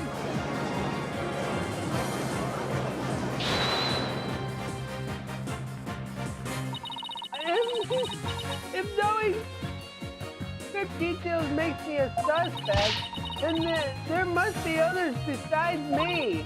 I mean, someone else could have also seen Professor Court's notes. Notes? What notes? The professor and Juniper were working together to prepare for the mock trial. Only one copy of the script was made to prevent it from being leaked. But that gets kind of inconvenient, right? You're not seriously going to confess. But it's the truth. Professor Court did do exactly what you're thinking. She didn't write down any of the proceedings or the truth behind the case, but she did write a note to herself about the props and details about the victim B.O.D.Y. Is this really true, Miss Newman? If you don't believe me, send the police over to my house. Tell them to check the pictures on my camera. I thought it might give me an advantage. So I took a picture of the note. I think she's telling the truth. Wait a sec. There's a note with details about the bodies, and that means there are others who could have made the murder look like our client's script. Sure, I believe you're right. Apparently, this case isn't as clear-cut as Prosecutor Blackwell would have us believe. This new revelation blasts a big fat hole in the prosecution's case. Oh, Objection! Bully for you, Missy. But don't think this spells victory. And why not? The battle is still young, and my blade is now fully drawn.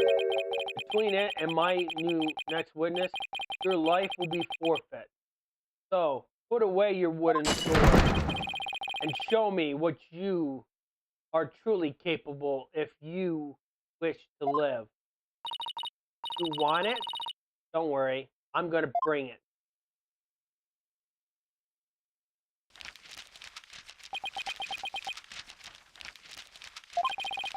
I already said, I want nothing to do with this trial. Oh, juvenile. It is not a matter of what you want, for you will cooperate, Your Honor. Prosecutor Blackwell, why have you called this witness? You will recall the day that before the mock trial was short, the day of the murder. You testified that he left the home at around 6 o'clock. I know you're from that. Our client wasn't at school at the Acme test. Objection! Yeah, that was but a ballistic lie, or am I mistaken, Golden Boy? I've no intention. Now feel. Oh, I am not through with you yet. Seems the rogue prosecutor has it out for me. Please, we just might discuss you know what. No, wait! One little statement and Mr. Cool loses it. What's that all about? Change my mind. I'll stay and testify. Are you sure, Mr. O'Connor? Word of a genius, good as gold. Let's get on with it. Mr. O'Connor, senior in the Seamus Legal Academy, lawyer course. How's that? 1. Testimony. You please. You're up against the top of the class now. I'd be careful I were you. Beautiful would never lie like that. A pompous schoolboy won't know what hit him.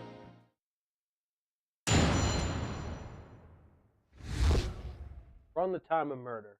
To get mentally prepared for the mock trial, I meditated at the archery range until 7 o'clock p.m. Around 7:15, I went to the main building before going home. That's when I saw Juniper. We didn't say much as pass by each other. Things are usual. But, anything else you would like to ask? That is quite enough. Well done, Golden Boy. final bell rings at 7 o'clock p.m., at which point the campus is a desolate place. Now, you will recall the tape recorder. We know the time of the voice recording, 7:10 p.m., the day before the mock trial. Dark hour of this heinous crime. Do you have any proof of that? With this final bell, this school plays a special broadcast when the clock strikes 7. Female voice on the tape appears 10 minutes after that broadcast. Killer waits until the school was empty, praying for devious and deadly traps. Report updated in the program. So when the witness called the defendant, that would have been Jake. But 5 minutes after the voice was captured on the tape in the art room. Ergo, we know that the accused was still in the main building, even after the killing. So the time of the murder and the time of the body was removed.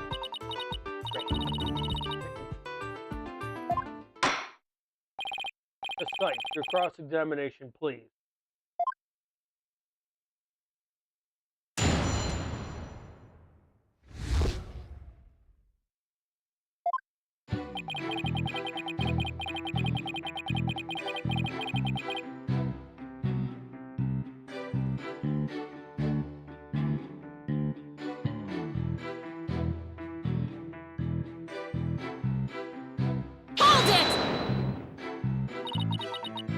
So, do you meditate often? Don't tell me you're going to start protecting.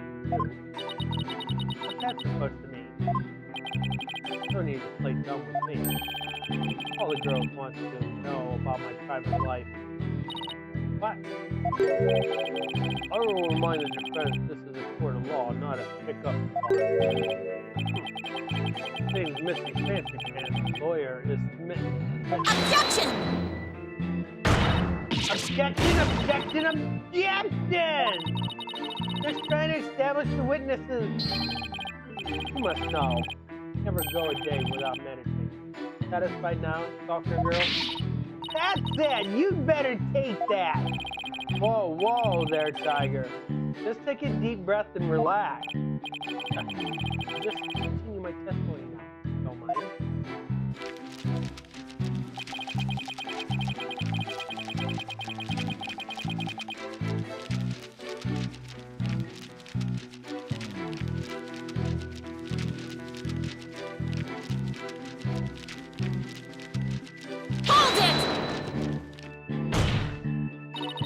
Our client has stated that she went home at 6 o'clock p.m.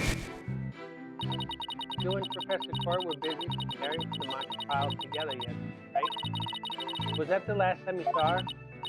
Yes, I left at around 6 o'clock p.m. No, wrong.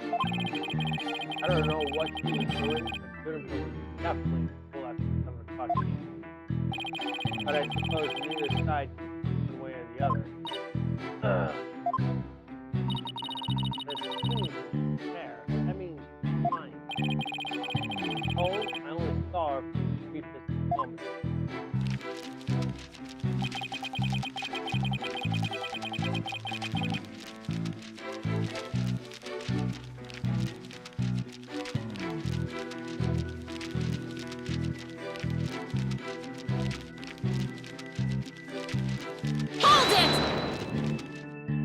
So you just walked past a good friend, barely saying a word? The final bell had already rung. Get mad when you stand around the bed. Yeah, it's not like it. Fucking loud voices. Objection! Annoying loud voices? I'd like it if you refrained from insulting my partner like that.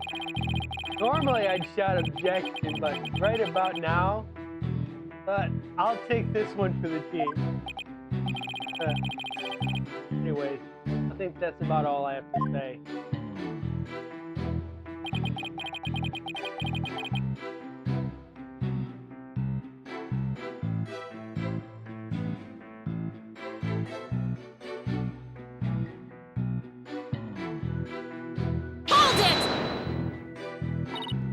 Alright. I'll take you up on your kind offer. I expected as much. So, go ahead, ask away. Mr. O'Connor, I want to ask you.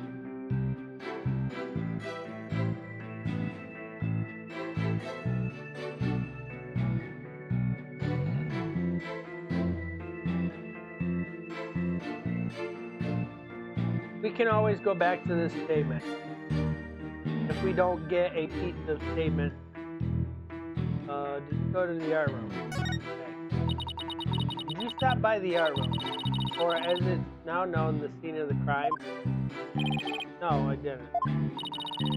Prove it. As much as I'd like to say I could, I can't. But let me ask you, can you prove that I did? As much as I'd like to say I could, I can't. But I will ask, how often do you visit there?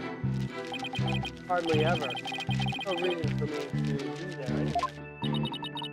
No reason for you to be there. Is there an echo in here? If something's bothering you, I'll just add it to my testimony. I'll consider it. Thank you for noticing. Let's add your statement to your testimony. Oh, let me add, I never went to the art room. There was no reason for me to be there.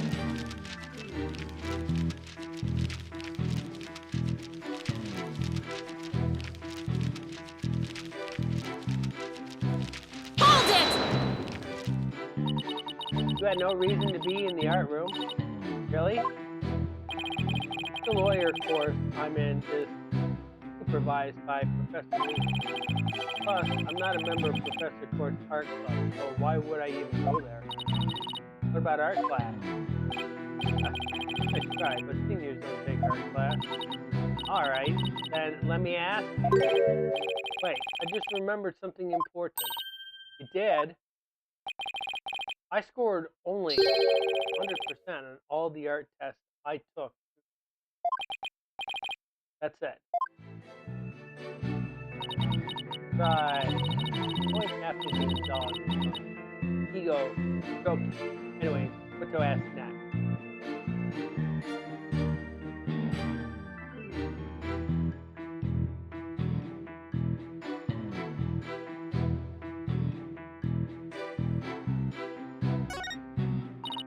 Please tell the court what you were doing on October 23rd and the day before the mock trial. That's an easy one. Nothing in particular. Nothing at all? You didn't help with the preparations? You don't get it, do you? I was merely playing the role assistant. Assigned to me. I left the preparations and the others and the like to others.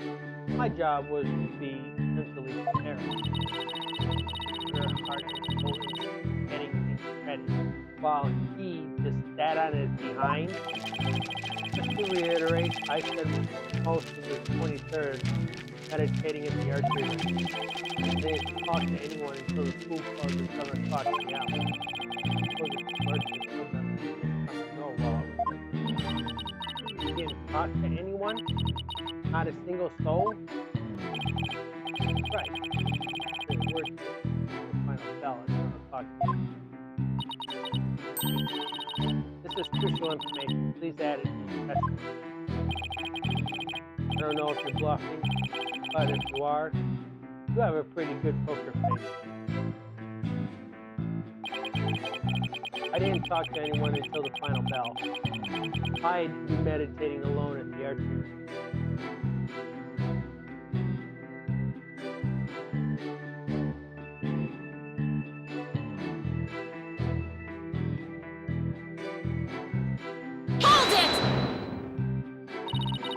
Really didn't talk to anyone? Well, I did exchange a few greetings. What does that matter? The entire day? You think that claim needs to go more true. So what should I do? Is there anything I should ask about in more detail?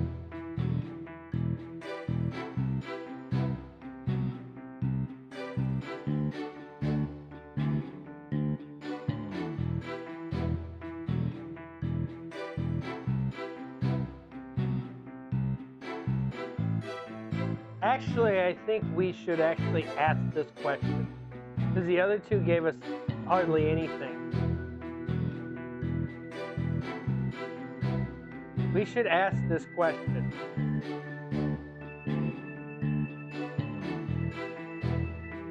Because he's hiding something. Why would an honor student like you ignore the last bell? I wouldn't say I ignored it. I was simply running a little late. Do you remember exactly how late? You're a stickler for details, lady. But if I'd had to say, it was maybe about 10, 15 minutes. If you think it's that important, I'd add it to my testimony. I was hoping you'd say that. The final bell had rung 10, 15 minutes earlier. No biggie.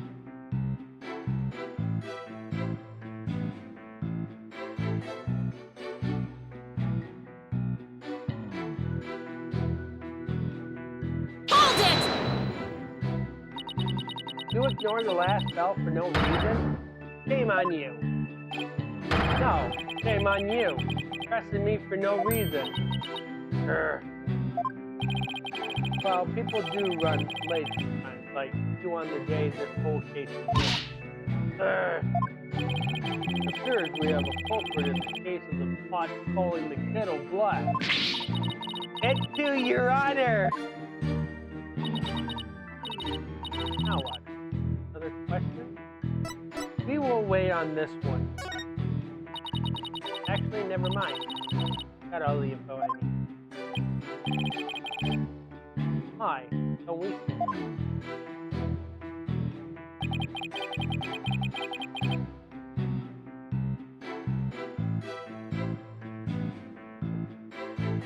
That statement I think we've already pressed, didn't we?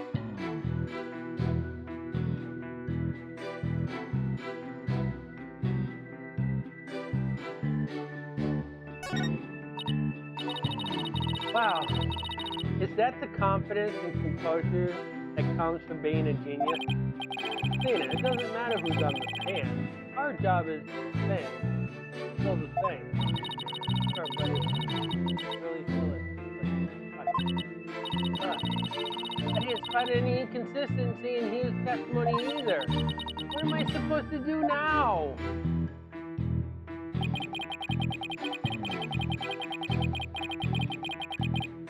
Alright, now we have to figure out which is odd. And if you're unsure, you can always talk to Andy. Ask him.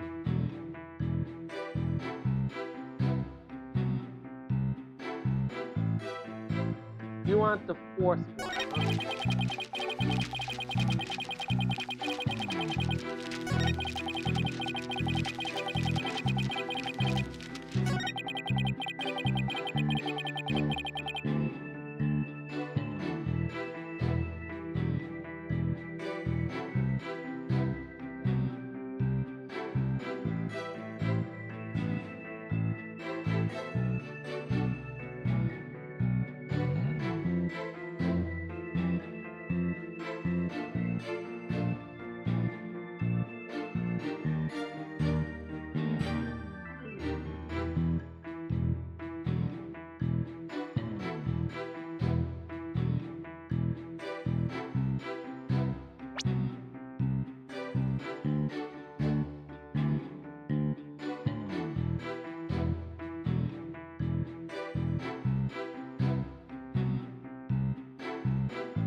pressing this one. Try again for this one.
You can take a look at the details of this here.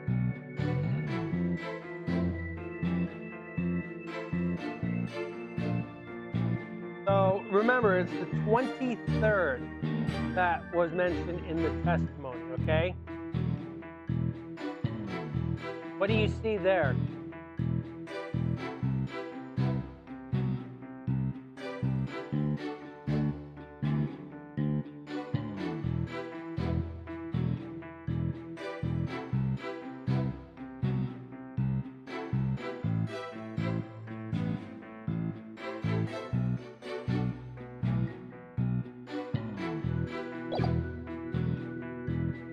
So, is it a biggie? Objection! Well, it apparently is wrong. Your Honor, members of the court, please look at this. That's right, there's no need to explain anything. This piece of evidence says it all. All it says to me is you're completely wrong. Ah! I guess that won't fly. Well, that was a clue, but it should have worked. Andy said fifth statement, but the fifth statement says this. There's nothing on the fifth statement.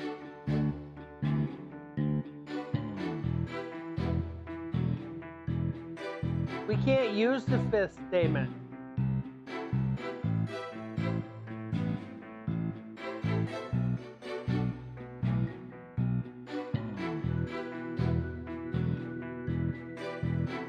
He needs to specify what the fifth statement says, because that's our fifth statement.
Well, we would have to press this again, because it's the exact same thing.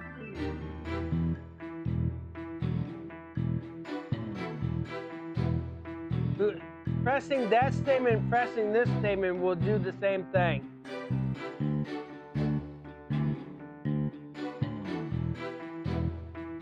What statement is he looking for?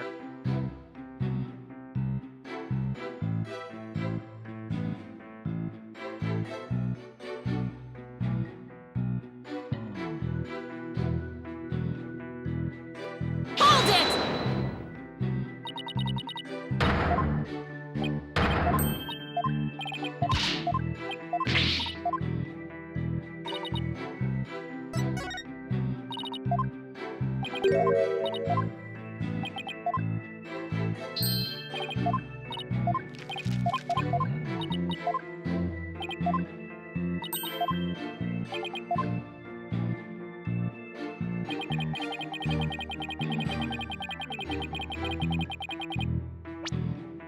it has to be that one,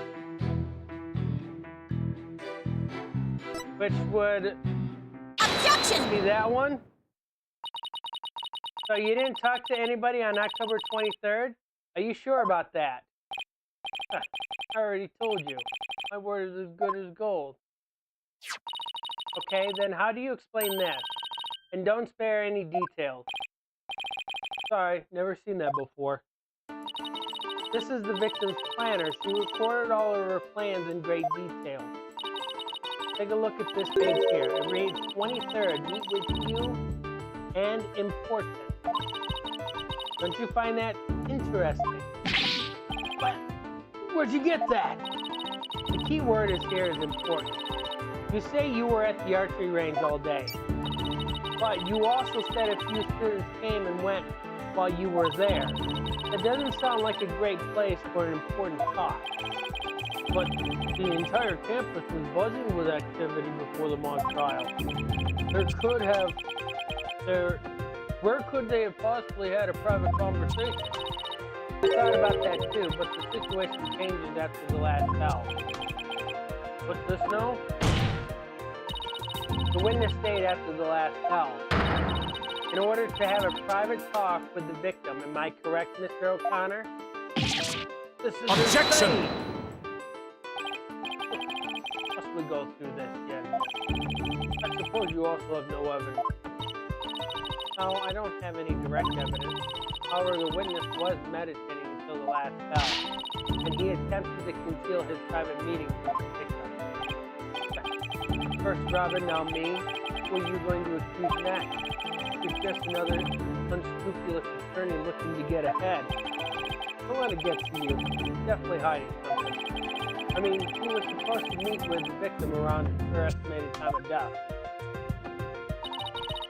I had my suspicions about Robin, but Hugh seemed just as guilty. These three are the only possible suspects.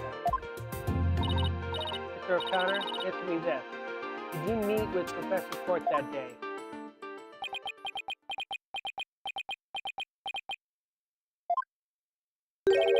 Sorry, Mr. Gelberg, prosecutor. I don't mean to steal your thunder, but I have something to say. If it will save me some trouble, then by all means speak away. If you would recall, Miss Sykes, the voice in the tape recorder was female. Knowing that, I'd like you to explain how I could possibly be suspect. Oh. Professor, right here does shine gold beads. Here to take the reins. You're more than capable of prosecuting this case. Sorry, but I'm studying to be alone. What a pity. To think such genius is to be wasted on mere lawyering.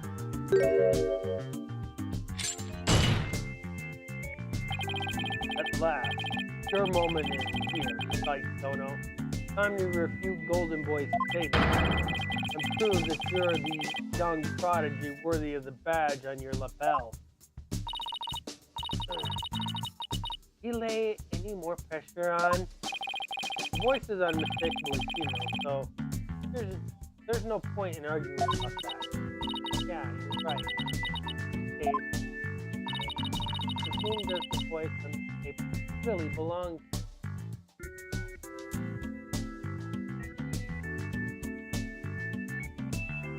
So if it's not the witness and if it's not the defendant, who is it?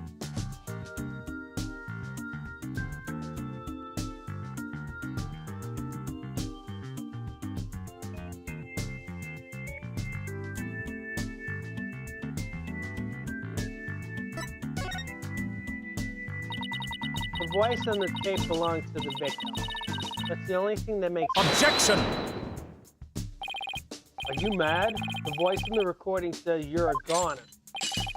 That is something a murderer shouts at their victim, not the other way around. Yeah, that is a problem. Sure, Connor. Sure, Connor. Sure, Connor. Athena? Sure, Connor. Sure, Connor. Dual corner. Dual corner. Wait a second! Whoa, Athena, you're scaring me here. You're scared? I'm terrified for even coming up with this. With what? Prosecutor Blackwell, you want to know if I am worthy of my badge? Well, I'm about to show you why. Despite my age, I can wear it with pride. Oh? Then can I take it you won't be changing your argument? Still, it stands that it's a bit odd for the victim to be the one yelling, "You're a goner." I agree, but that's what the victim was saying, but it's not. I assume you have something to back up your assertion, like, not exactly, but you don't have to add fuel to the fire here. If it is indeed Professor Court's voice on the tape, then she was shouting because she was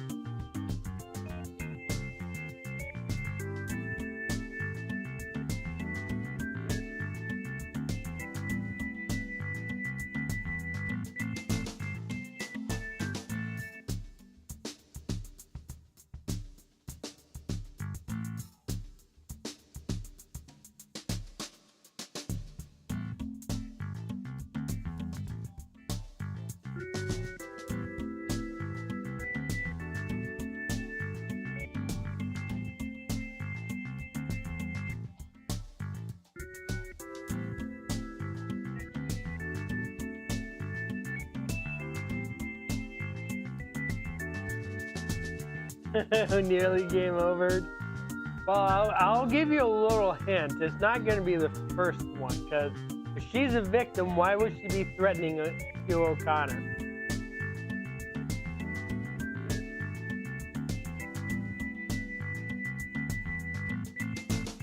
So that leaves with 2.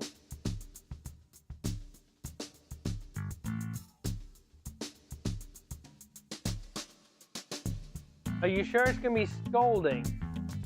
Because let's think about what happened to her.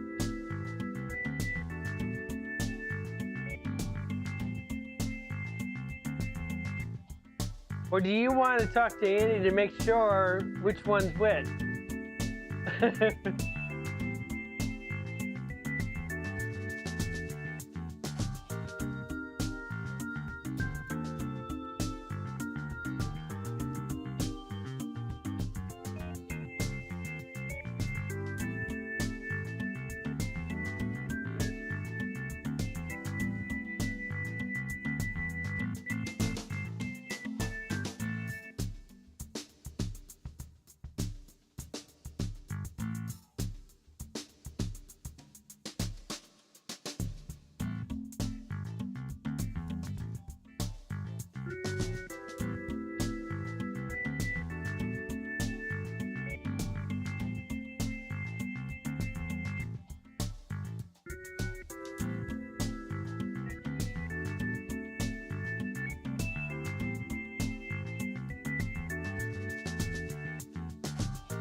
He said scolding.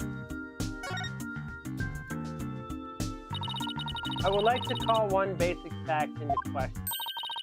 Is that shout on the tape really saying you're a goner? What are you up to now, Athena? Professor Court's planner said she was supposed to meet with the witness for an important talk. Perhaps our witness, despite being a genius, had done something wrong. And this made Professor Court get angry with him during their private meeting. I don't see how this changes what we heard on the tape. Well, if you want to see how it changes things, then let's try a little experiment. Your Honor, I want you to yell at the witness as if you're mad at him. But, and this is important, use his full name. Okay, let's see. Leo Carson!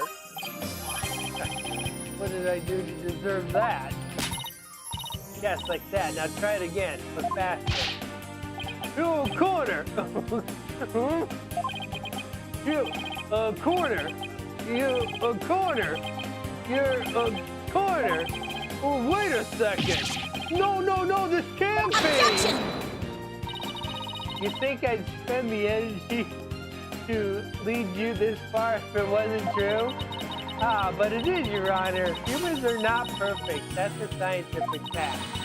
We sometimes mistake shadows for monsters or the wind for voices.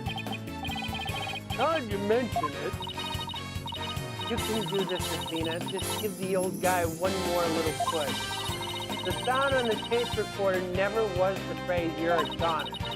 That's only what we thought we heard, when in fact it was the witness getting yelled at. The court will note that this is different from the selective hearing men are so good at. I think you're right, but what was the last part again? Never mind. The important thing is that the voice that was recorded isn't our client. And since it was the victim scolding the witness, he must now join the list of suspects. Objection! I had thought that testimony would suffice, but it seems it has come to this. I will not allow such full-accurate quibble to append this case.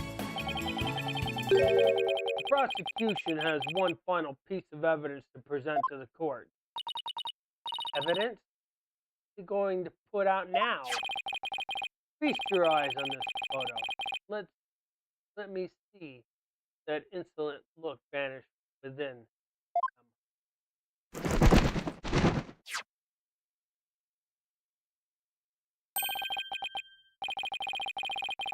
Let's see here. Oh, it's a picture of the defendant and the victim. The photograph shows the professor and the student preparing for the mock trial today. Together. Wait, was this taken in the art room? The room where the murder occurred? It was. But the revelation do not end there. You see the clock on the wall? It's 7:05. Just 5 minutes before the voice recorded on the tape. What? The accused brutally stabbed the victim to death 5 minutes after this photo was taken. Full camera photo added to the court record. Seems the defendant's culpability in this crime is quite obvious. She was executed just 5 minutes before she was murdered. But now, nothing I say can change that fact. Understand now? You can believe in your client all you wish. Try and as you might. Such display of faith will inevitably be cut down before the cruel, steely blade of truth. Listen, the person you'd like to save more than anything. Rose, I'd be willing to wager your defense isn't what they desire. But I believe a lawyer. I became a lawyer so I could. You still fail to understand after so much pain and defeat. Courts are not play yards of little children dressed as lawyers. Before you break your back and failure, run along home and grow up. Ah!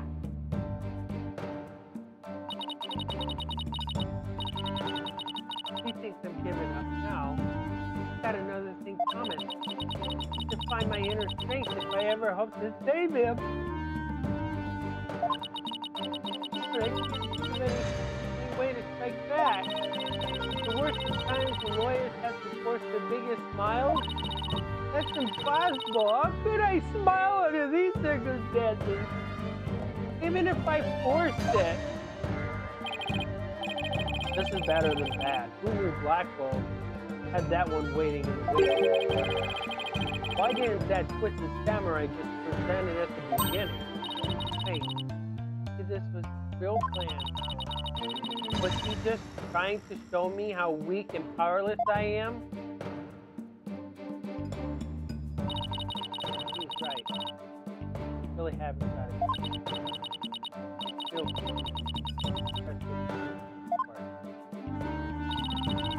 Robin Newman, a girl who had been forced to live a lie as a guy. Or was it Joe O'Connor, the understudent who had met with Professor Court? There seems to be little reason to debate the defendant still in the moment. The time for a verdict has come.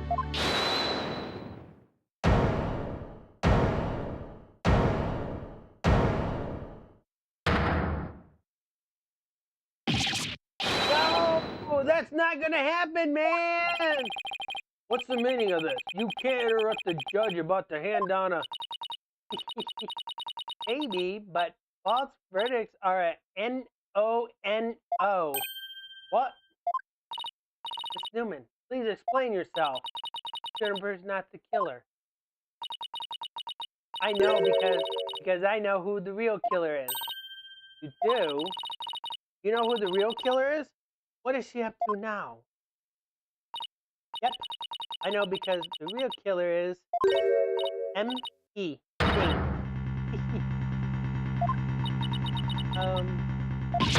What? It was me! I did it alone! Just me! I don't get it. Why is she confessing? Newman was witness here of the stage.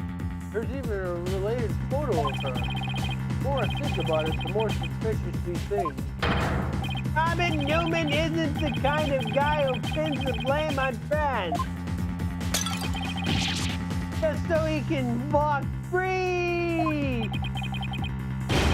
Get it over with! Declare me guilty already!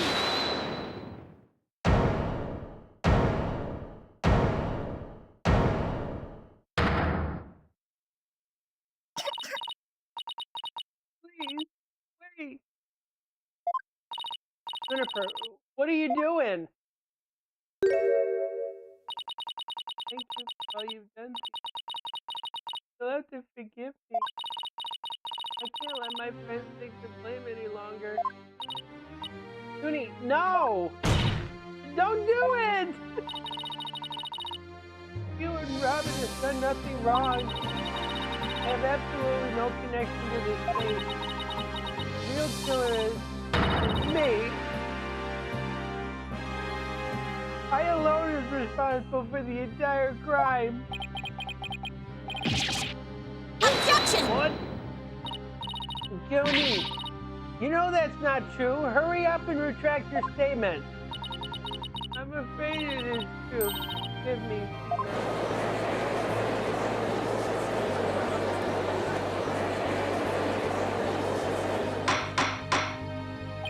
Order, order. Will somebody please explain what's going on here? See right through your cheap ploy. Full rule states that a prior conversation terminates one's eligibility to graduate. A guilty verdict here would make whatever dreams one had go up in a puff of smoke. Oh, I wasn't aware. Even meek little mice will fight when cornered. Pitiful spectacle, I might add. These vermin are trying to protect each other now that they've nowhere to run. Protect each other? Wait! So was Robin just trying to protect Junie too? The so then the real killer is...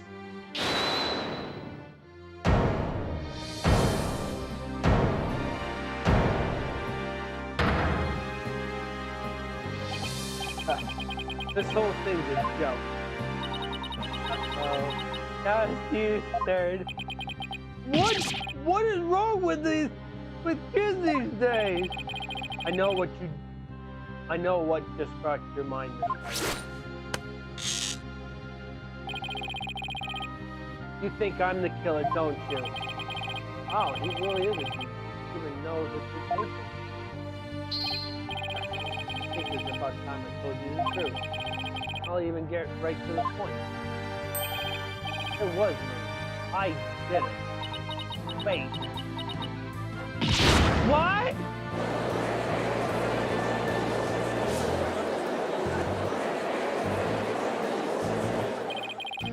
Now, both potential suspects are claiming to be the real killer. I am so confused right now. You're still having doubt. How about I detail my murder plot? It's absolute genius. Enough of this nonsense. This is a court of law, not the set of some high school drama. See, I have no choice. I'm afraid I'll have to... Wait, you're bald. I'm sorry, Prosecutor Blackwell, but I am in no position to hand down a verdict yet. I am hoping that the defense and prosecution can come up with some airtight evidence. That is why I am giving you both the rest of the day to continue investigating this case. Pinch me. I think I'm dreaming. Fine. Do as you wish. This brings today's proceeding to a close. Court is adjourned.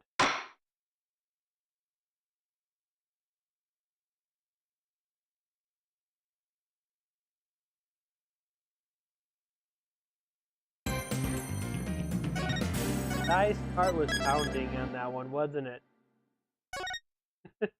Dice's heart was pounding on that one.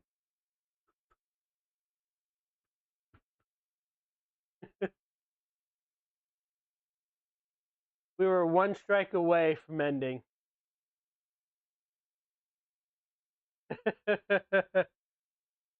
We made it! That was an intense trial, wasn't it, Di?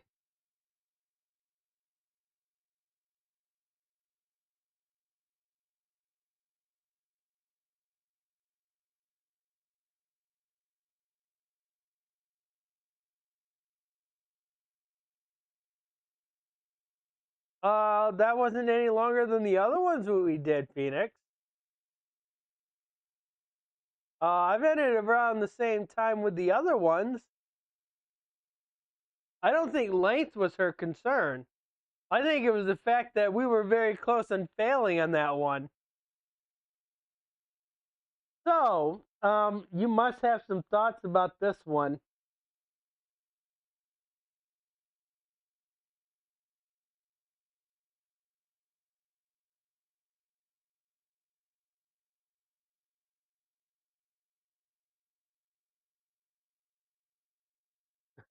Very complicated. So there's a bunch of twists in this one. So we find out Robin Newman is a girl, which is very convenient because the name Robin can work for a male or a female. So that was genius on Capcom's translation department. To the fact that no, that's not you.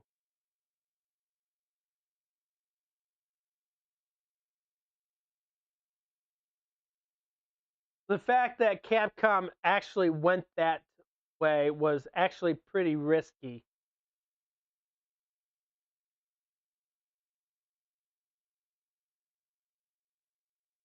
The fact that Athena was accusing both Robin and Hugh, they have both have admitted to the crime just to protect Juniper, which means they're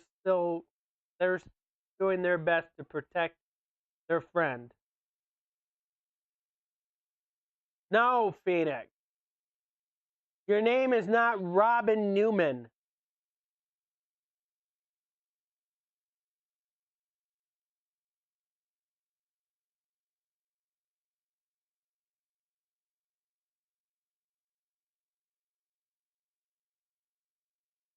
Which you just had an ad break about 10 minutes ago.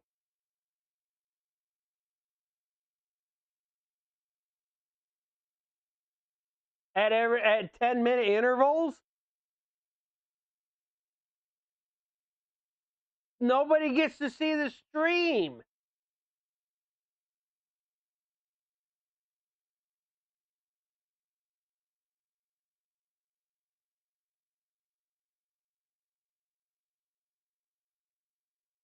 Oh, whatever.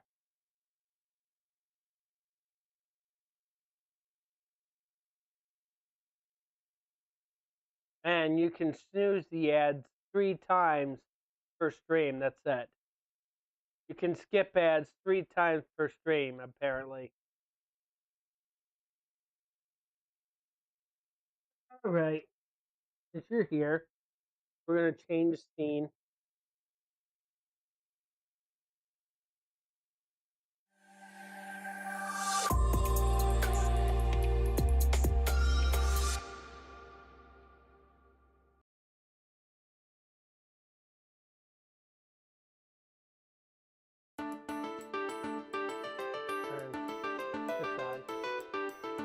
Okay. So we got a little Sid Kitty here. Felt like high school drama at the end.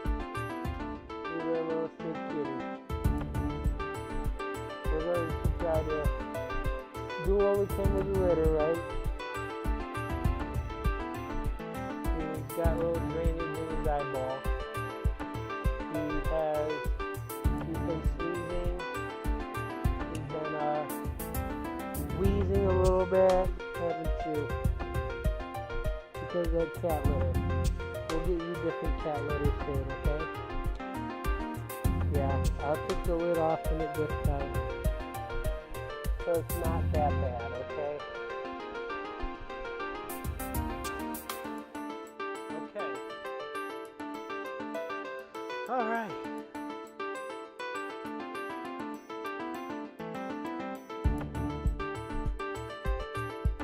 Little Sticky Kitty. Little Sticky Kitty, yeah. He's doing okay. Alright.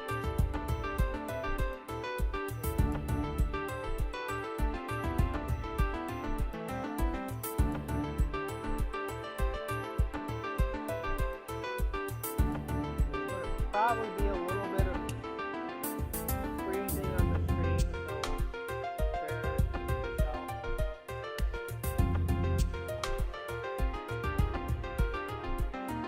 Okay. Alright.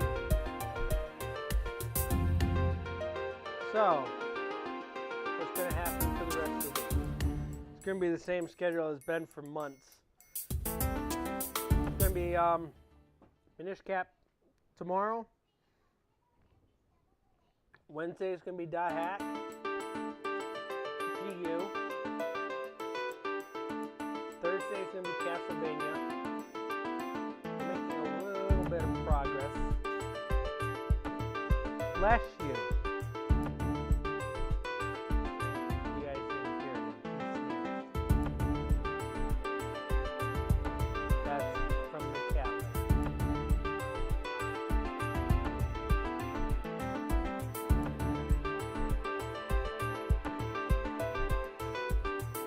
Friday is going to be The Sims. Bless you again.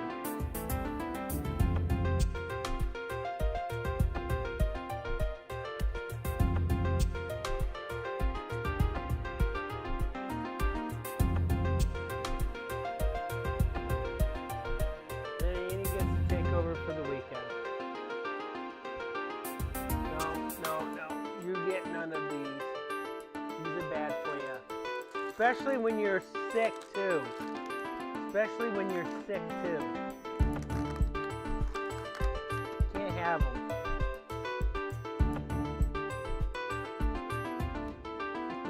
can't have it. You're sick. You can't have chocolate either. Both of them have chocolate. All right. We will have a Discord stream tonight. We're still working on event processing. Stay off of it, please. Stay off of it. Still working on adding a new character to it. Trying to get some story written out for this area so we can get most of this completed and then move on to the next area. Which the next area we have to figure out how we're going to do the boat.